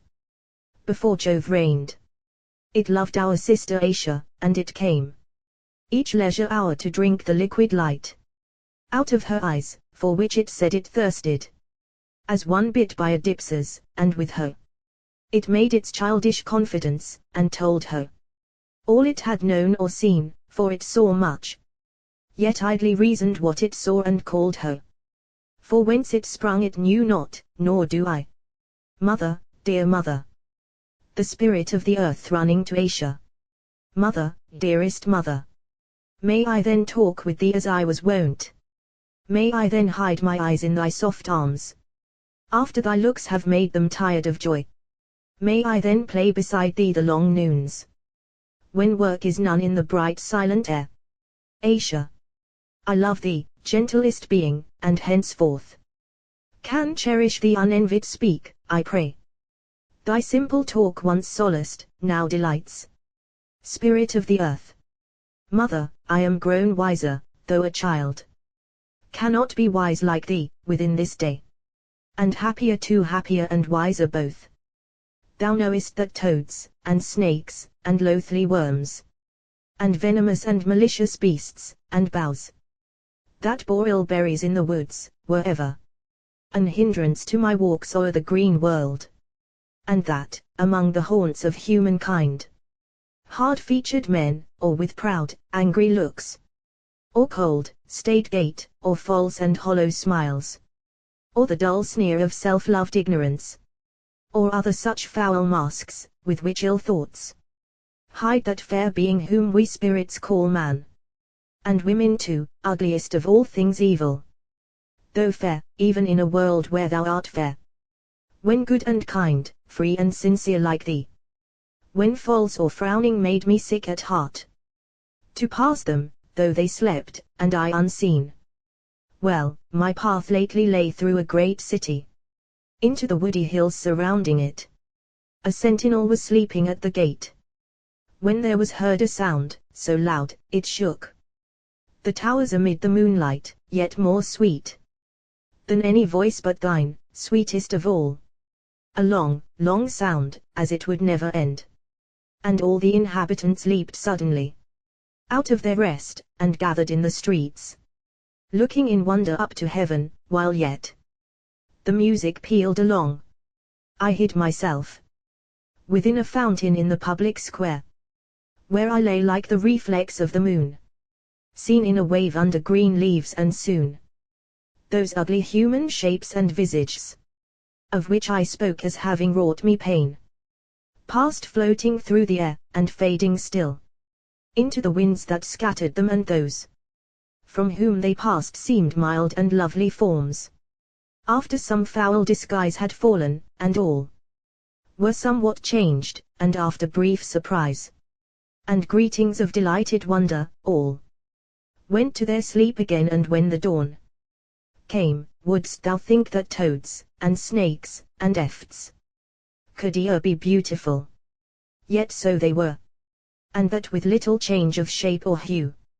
All things had put their evil nature off. I cannot tell my joy, when o'er a lake, upon a drooping bough with nightshade twined, I saw two azure halcyons clinging downward, and thinning one bright bunch of amber berries, with quick long beaks, and in the deep there lay those lovely forms imaged as in a sky.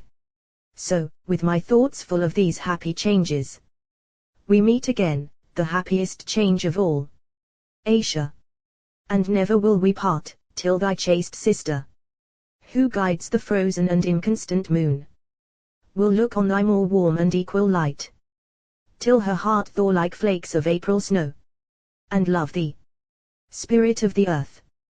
What as Asia loves Prometheus. Asia. Peace, wanton, thou art yet not old enough, think ye, by gazing on each other's eyes, to multiply your lovely selves, and fill with sphered fires the interlunar air. Spirit of the earth. Nay, mother, while my sister trims her lamp, 'tis hard I should go darkling. Asia. Listen, look. The spirit of the hour enters. Prometheus. We feel what thou hast heard and seen, yet speak. Spirit of the hour.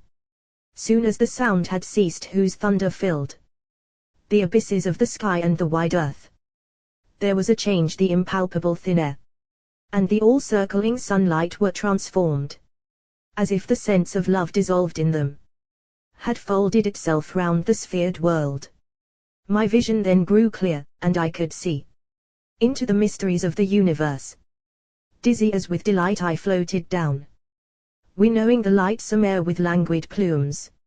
My coursers sought their birthplace in the sun, where they henceforth will live exempt from toil, pasturing flowers of vegetable fire, and where my moon-like car will stand within a temple, gazed upon by Phidian forms of thee, and Asia, and the earth, and me, and you fair nymphs looking the love we feel, in memory of the tidings it has borne, beneath a dome fretted with graven flowers, poised on 12 columns of resplendent stone, and open to the bright and liquid sky, yoked to it by an amphisbaenic snake. The likeness of those winged steeds will mock the flight from which they find repose. Alas! Whither has wandered now my partial tongue, when all remains untold which ye would hear? As I have said, I floated to the earth. It was, as it is still, the pain of bliss. To move, to breathe, to be I wandering went among the haunts and dwellings of mankind, and first was disappointed not to see such mighty change as I had felt within, expressed in outward things, but soon I looked, and behold, thrones were kingless, and men walked one with the other even as spirits do. None fawned, none trampled hate, disdain, or fear, self-love or self-contempt, on human brows. No more inscribed, as o'er the gate of hell, all hope abandon ye who enter here. None frowned, none trembled, none with eager fear gazed on another's eye of cold command, until the subject of a tyrant's will became, worse fate, the abject of his own, which spurred him, like an outspent horse, to death. None wrought his lips in truth entangling lines, which smiled the lie his tongue disdained to speak. None, with firm sneer, trod out in his own heart the sparks of love and hope till there remained those bitter ashes, a soul self-consumed. And the wretch crept a vampire among men, infecting all with his own hideous ill.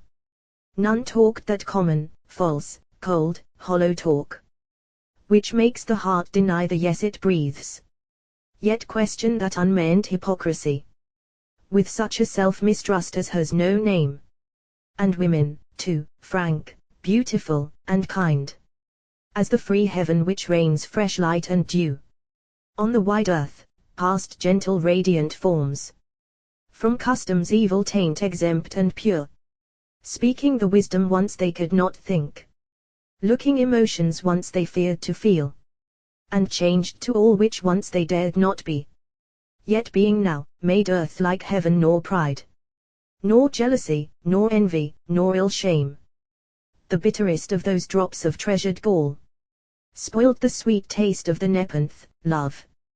Thrones, altars, judgment seats, and prisons wherein, and beside which, by wretched men were borne, scepters, tiaras, swords, and chains, and tomes, of reasoned wrong, glozed on by ignorance, were like those monstrous and barbaric shapes, the ghosts of a no more remembered fame, which, from their unworn obelisks, look forth in triumph o'er the palaces and tombs of those who were their conquerors mouldering round.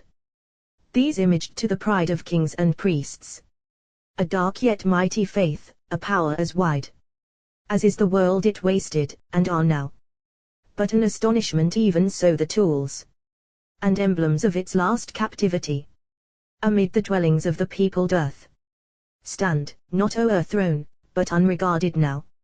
And those foul shapes, abhorred by God and man, which, under many a name and many a form, strange, savage, ghastly, dark and execrable, were Jupiter, the tyrant of the world, and which the nations, panic-stricken, served, with blood, and hearts broken by long hope, and love, dragged to his altars soiled and garlandless, and slain amid men's unreclaiming tears, flattering the thing they feared, which fear was hate. Frown, mouldering fast, o'er their abandoned shrines, The painted veil, by those who were called life, which mimicked, as with colors idly spread, all men believed or hoped, is torn aside. The loathsome mask has fallen, the man remains scepterless, free, uncircumscribed, but man, equal, unclassed, tribeless, and nationless, exempt from all worship, degree, the king, over himself just, gentle, wise but man, passionless, no, yet free from guilt or pain, which were, for his will made or suffered them, nor yet exempt, the ruling them like slaves, from chance, and death, and mutability, the clogs of that which else might oversaw, the loftiest star of unascended heaven, pinnacle dim in the intense inane. End of the third act. Act 4. Scene: a part of the forest near the cave of Prometheus. Panthea and Ione are sleeping. They awaken gradually during the first song. Voice of unseen spirits. The pale stars are gone. For the sun, their swift shepherd, to their folds them compelling. In the depths of the dawn, hastes, in meteor eclipsing array, and they flee beyond his blue dwelling, as fawns flee the leopard. But where are ye? A train of dark forms and shadows passes by confusedly, singing.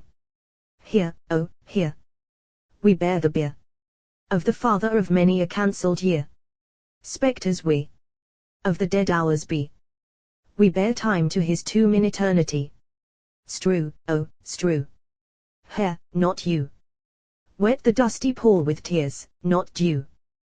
Be the faded flowers of death's bare bowers, spread on the corpse of the king of hours. Haste, oh, haste, as shades are chased, trembling, by day, from heaven's blue waste. We melt away, like dissolving spray, from the children of a diviner day, with the lullaby of winds that die on the bosom of their own harmony. Ione. What dark forms were they? Panthea. The past hours weak and grey, with the spoil which their toil raked together, from the conquest but one could foil. Ione. Have they passed? Panthea. They have passed. They outspeeded the blast, while Tease said, they are fled. Ione. Whither, oh, whither? Panthea. To the dark, to the past, to the dead. Voice of unseen spirits. Bright clouds float in heaven. Dew stars gleam on earth. Waves assemble on ocean. They are gathered and driven by the storm of delight, by the panic of glee. They shake with emotion. They dance in their mirth. But where are ye? The pine boughs are singing old songs with new gladness. The billows and fountains fresh music are flinging, like the notes of a spirit from land and from sea. The storms mock the mountains with the thunder of gladness. But where are ye? Ione. What charioteers are these? Panthea. Where are their chariots? Semichorus of hours, the voice of the spirits of air and of earth, have drawn back the figured curtain of sleep, which covered our being and darkened our birth. In the deep, a voice. In the deep. Semichorus 2. Oh, below the deep. Semichorus I. 100 ages we had been kept, cradled in visions of hate and care. And each one who waked as his brother slept, found the truth. Semichorus 2. Worse than his visions were. Semichorus I. We have heard the lute of hope in sleep. We have known the voice of love in dreams. We have felt the wand of power, and leap. Semichorus 2. As the billows leap in the morning beams. Chorus. Weave the dance on the floor of the breeze. Pierce with song heaven's silent light. Enchant the day that too swiftly flees, to check its flight ere the cave of night. Once the hungry hours were hounds, which chased the day like a bleeding deer, and it limped and stumbled with many wounds through the nightly dells of the desert year. But now, O weave the mystic measure of music, and dance, and shapes of light. Let the hours, and the spirits of might and pleasure, like the clouds and sunbeams, unite. A voice. Unite. Panthea. See, where the spirits of the human mind, wrapped in sweet sounds, as in bright veils, approach. Chorus of spirits. We join the throng of the dance and the song, by the whirlwind of gladness borne along, as the flying fish leap from the Indian deep, and mix with the seabirds, half asleep. Chorus of hours. Whence come ye, so wild and so fleet? For sandals of lightning are on your feet, and your wings are soft and swift as thought, and your eyes are as love which is veiled not. Chorus of spirits. We come from the mind of humankind, which was late so dusk, and obscene, and blind. Now 'tis an ocean of clear emotion, a heaven of serene and mighty motion. From that deep abyss of wonder and bliss, whose caverns are crystal palaces, from those ski towers, where thought's crowned powers sit watching your dance, ye happy hours. From the dim recesses of woven caresses, where lovers catch ye by your loose tresses. From the azure isles, where sweet wisdom smiles, delaying your ships with her siren whiles. From the temples high of man's ear and eye, roofed over sculpture and poesy. From the murmurings of the unsealed springs, where science bedews her daedal wings. Years after years, through blood and tears, and a thick hell of hatreds, and hopes, and fears, we waded and flew, and the islets were few, where the bud-blighted flowers of happiness grew. Our feet now, every palm, are sandaled with calm, and the dew of our wings is a rain of balm. And, beyond our eyes, the human love lies, which makes all it gazes on paradise. Chorus of spirits and hours. Then weave the web of the mystic measure, from the depths of the sky and the ends of the earth. Come, swift spirits of might and of pleasure, fill the dance and the music of mirth, as the waves of 1,000 streams rush by, to an ocean of splendor and harmony. Chorus of spirits. Our spoil is won, our task is done. We are free to dive, or soar, or run, beyond and around, or within the bound, which clips the world with darkness round. We'll pass the eyes of the starry skies, into the hoar deep to colonize death, chaos, and night. From the sound of our flight, shall flee, like mist from a tempest's might, and earth, air, and light, and the spirit of might, which drives round the stars in their fiery flight, and love, thought, and breath, the powers that quell death, wherever we soar shall assemble beneath, and our singing shall build, in the void's loose field, a world for the spirit of wisdom to wield. We will take our plan from the new world of man, and our work shall be called the Promethean. Chorus of hours. Break the dance, and scatter the song. Let some depart, and some remain. Semichorus I. We, beyond heaven, are driven along. Semichorus II. Us the enchantments of earth retain. Semichorus I. Ceaseless, and rapid, and fierce, and free, with the spirits which build a new earth and sea, and a heaven where yet heaven could never be. Semichorus II. Solemn, and slow, and serene, and bright, leading the day and outspeeding the night, with the powers of a world of perfect light. Semichorus I. We whirl, singing loud, round the gathering sphere, till the trees, and the beasts, and the clouds appear, from its chaos made calm by love, not fear. Semichorus II. We encircle the ocean and mountains of earth, and the happy forms of its death and birth, change to the music of our sweet mirth. Chorus of hours and spirits. Break the dance, and scatter the song. Let some depart, and some remain. Wherever we fly we lead along. In leashes, like starbeams, soft yet strong. The clouds that are heavy with love's sweet rain. Panthea. Ha, they are gone. I own. Yet feel you no delight from the past sweetness. Panthea. As the bare green hill, when some soft cloud vanishes into rain, laughs with 1,000 drops of sunny water to the unpavilioned sky. I own. Even whilst we speak, new notes arise. What is that awful sound? Panthea. 'Tis the deep music of the rolling world, kindling within the strings of the waved air. Aeolian modulations. I own. Listen to how every pause is filled with undernotes. Clear, silver, icy, keen, awakening tones, which pierce the sense, and live within the soul, as the sharp stars pierce winter's crystal air, and gaze upon themselves within the sea.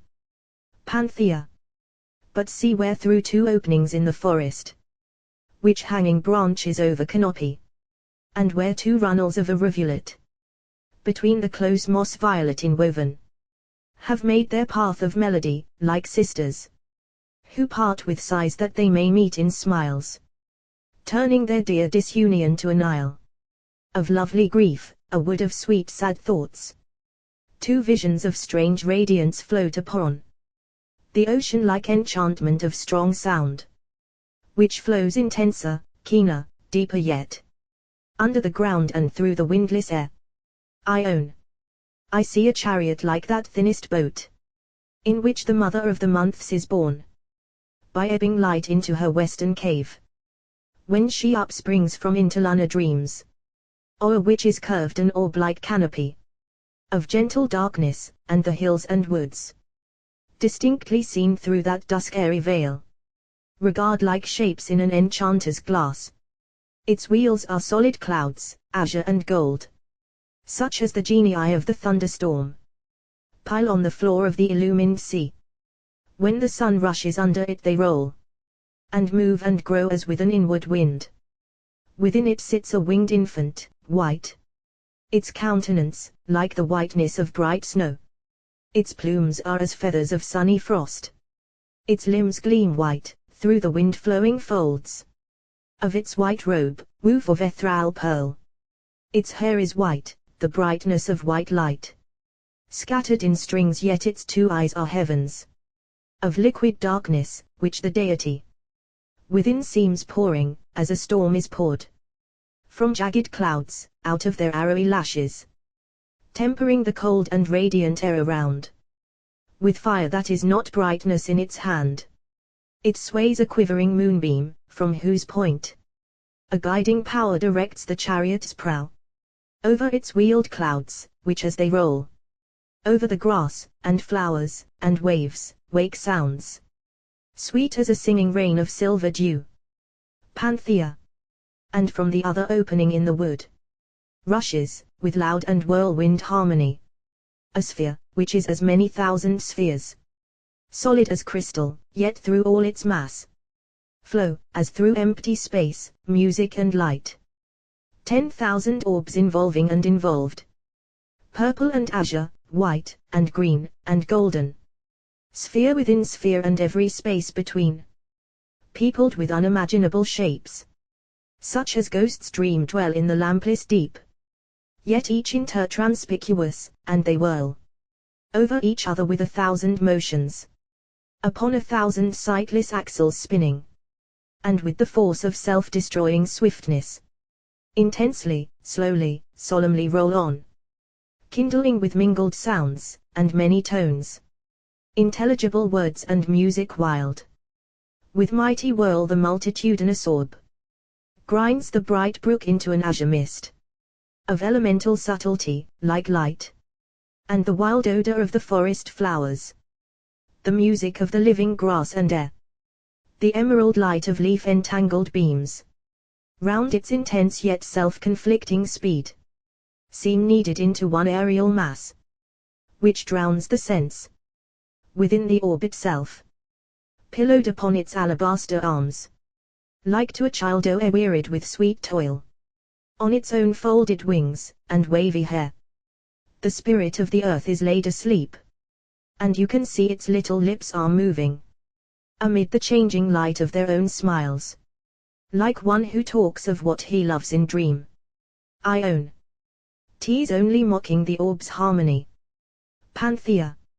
And from a star upon its forehead, shoot, like swords of azure fire, or golden spears, with tyrant-quelling myrtle overtwined, embleming heaven and earth united now, vast beams like spokes of some invisible wheel, which whirl as the orb whirls, swifter than thought, filling the abyss with sun-like lightnings, and perpendicular now, and now transverse, pierce the dark soil, and as they pierce and pass, make bare the secrets of the earth's deep heart, infinite mines of adamant and gold, valueless stones, and unimagined gems, and caverns on crystalline columns poised, with vegetable silver overspread, wells of unfathomed fire, and water springs, whence the great sea, even as a child is fed, whose vapors clothe earth's monarch mountain tops, with kingly, ermine snow.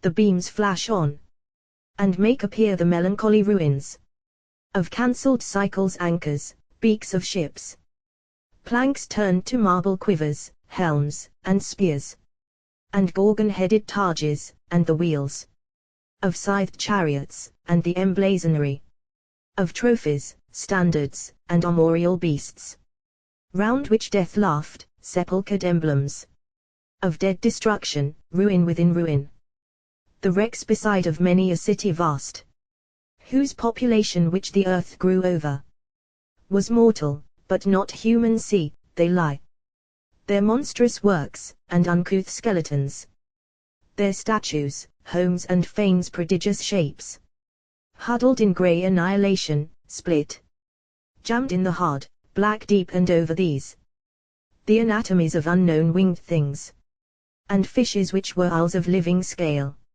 and serpents, bony chains, twisted around the iron crags, or within heaps of dust, to which the tortuous strength of their last pangs had crushed the iron crags, and over these, the jagged alligator, and the might of earth-convulsing behemoth, which once were monarch beasts, and on the slimy shores and weed-overgrown continents of earth, increased and multiplied like summer worms on an abandoned corpse, till the blue globe wrapped deluge round it like a cloak, and they yelled, gasped, and were abolished, or some god, whose throne was in a comet, passed, and cried, "Be not," and like my words they were no more.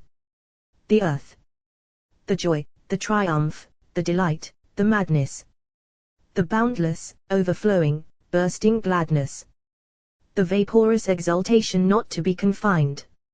Ha ha, the animation of delight, which wraps me, like an atmosphere of light, and bears me as a cloud is borne by its own wind. The moon, brother mine, calm wanderer, happy globe of land and air, some spirit is darted like a beam from thee, which penetrates my frozen frame, and passes with the warmth of flame, with love, and odor, and deep melody, through me, through me. The earth, ha ha, the caverns of my hollow mountains, my cloven fire crags, sound exulting fountains, laugh with a vast and inextinguishable laughter. The oceans, and the deserts, and the abysses, and the deep air's unmeasured wildernesses, answer from all their clouds and billows, echoing after. They cry aloud as I do.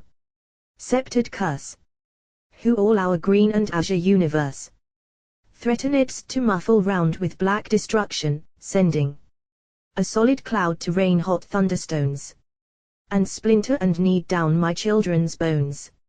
All I bring forth, to one void mass battering and blending, until each crag-like tower, and storied column, palace, and obelisk, and temple solemn, my imperial mountains crowned with cloud, and snow, and fire, my sea-like forests, every blade and blossom, which finds a grave or cradle in my bosom, were stamped by thy strong hate into a lifeless mire.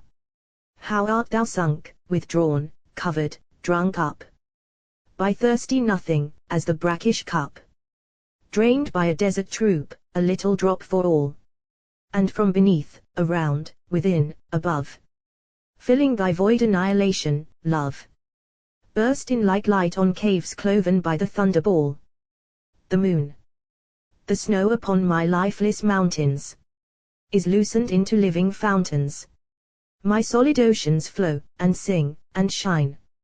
A spirit from my heart bursts forth. It clothes with unexpected birth my cold bare bosom, oh it must be thine. On mine. Gazing on thee I feel, I know. Green stalks burst forth, and bright flowers grow, and living shapes upon my bosom move. Music is in the sea and air. Winged clouds soar here and there. Dark with the rain new buds are dreaming of. 'Tis love, all love. The earth, it interpenetrates my granite mass. Through tangled roots and trodden clay doth pass. Into the utmost leaves and delicatest flowers. Upon the winds, among the clouds 'tis spread. It wakes a life in the forgotten dead.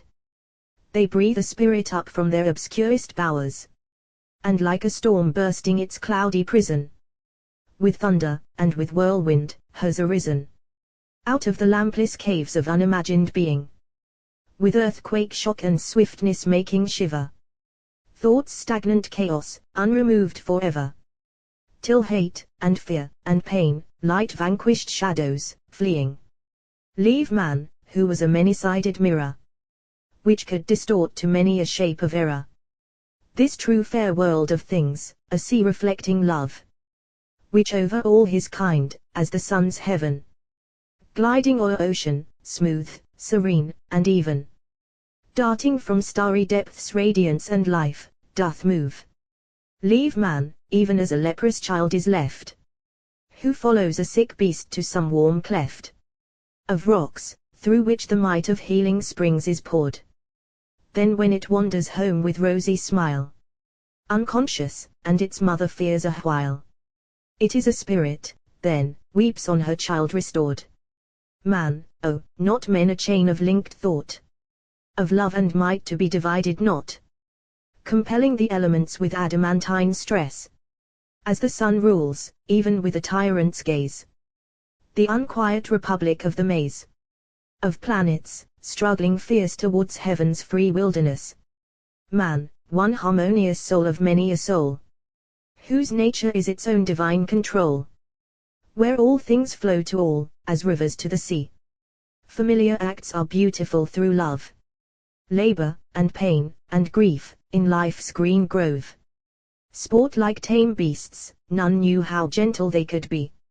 His will, with all mean passions, bad delights, and selfish cares, its trembling satellites. A spirit ill to guide, but mighty to obey, is as a tempest-winged ship, whose helm love rules, through waves which dare not overwhelm, forcing life's wildest shores to own its sovereign sway. All things confess his strength. Through the cold mass of marble and of color his dreams pass. Bright threads whence mothers weave the robes their children wear. Language is a perpetual Orphic song, which rules with daedal harmony a throng of thoughts and forms, which else senseless and shapeless were. The lightning is his slave, heaven's utmost deep gives up her stars, and like a flock of sheep, they pass before his eye, are numbered, and roll on. The tempest is his steed, he strides the air, and the abyss shouts from her depth laid bare.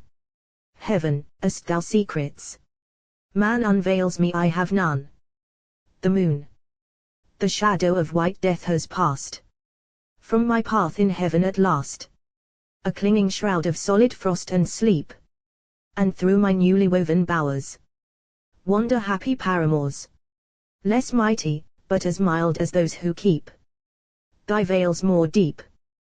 The earth, as the dissolving warmth of dawn may fold, a half unfrozen dew globe, green, and gold, and crystalline, till it becomes a winged mist, and wanders up the vault of the blue day.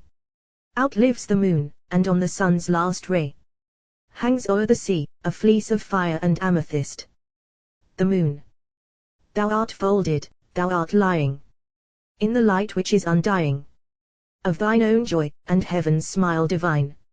All suns and constellations shower on thee a light, a life, a power, which doth array thy sphere. Thou pourest thine on mine, on mine. The earth I spin beneath my pyramid of night, which points into the heavens' dreaming delight, murmuring victorious joy in my enchanted sleep, as a youth lulled in love dreams faintly sighing, under the shadow of his beauty lying, which round his rest a watch of light and warmth doth keep. The moon, as in the soft and sweet eclipse, when soul meets soul on lovers' lips, high hearts are calm, and brightest eyes are dull. So when thy shadow falls on me, then am I mute and still, by thee, covered of thy love, orb most beautiful. Full, oh, too full, thou art speeding round the sun, brightest world of many a one, green and azure sphere which shinest with a light which is divinest among all the lamps of heaven, to whom life and light is given. I, thy crystal paramour, born beside thee by a power like the polar paradise, magnet-like of lovers' eyes.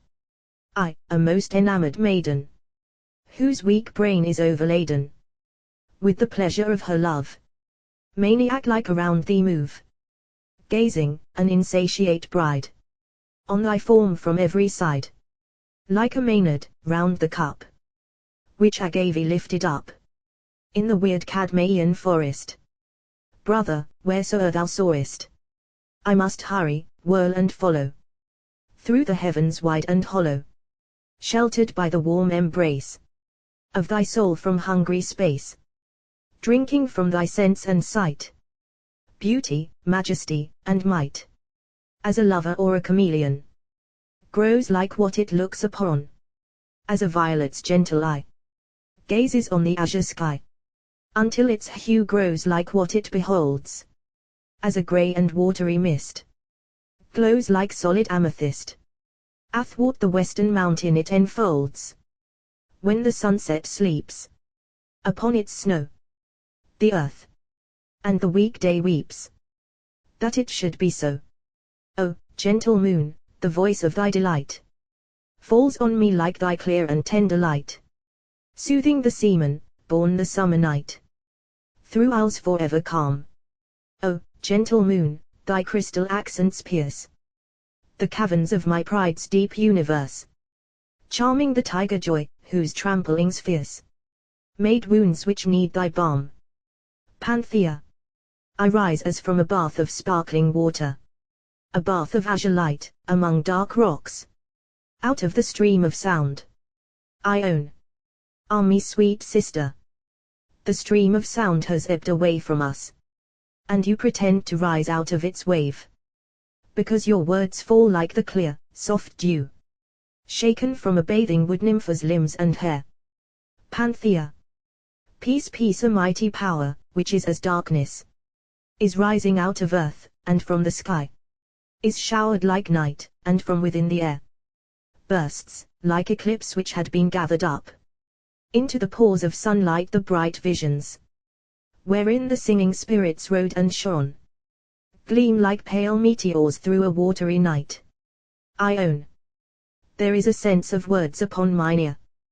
Panthea, an universal sound like words, O, list. Demogorgon, thou, earth, calm empire of a happy soul, sphere of divinest shapes and harmonies, beautiful orb gathering as thou dost roll, the love which paves thy path along the skies. The earth, I hear I am as a drop of dew that dies. Demogorgon, thou, moon, which gazest on the nightly earth with wonder, as it gazes upon thee, whilst each to men, and beasts, and the swift birth of birds, is beauty, love, calm, harmony. The moon, I hear I am a leaf shaken by thee. Demogorgon, ye kings of suns and stars, daemons and gods. Ethereal dominations, who possess Elysian, windless, fortunate abodes. Beyond heaven's constellated wilderness. A voice from above. Our great republic hears, we are blessed, and bless. Demogorgon. Ye happy dead, whom beams of brightest verse are clouds to hide, not colors to portray.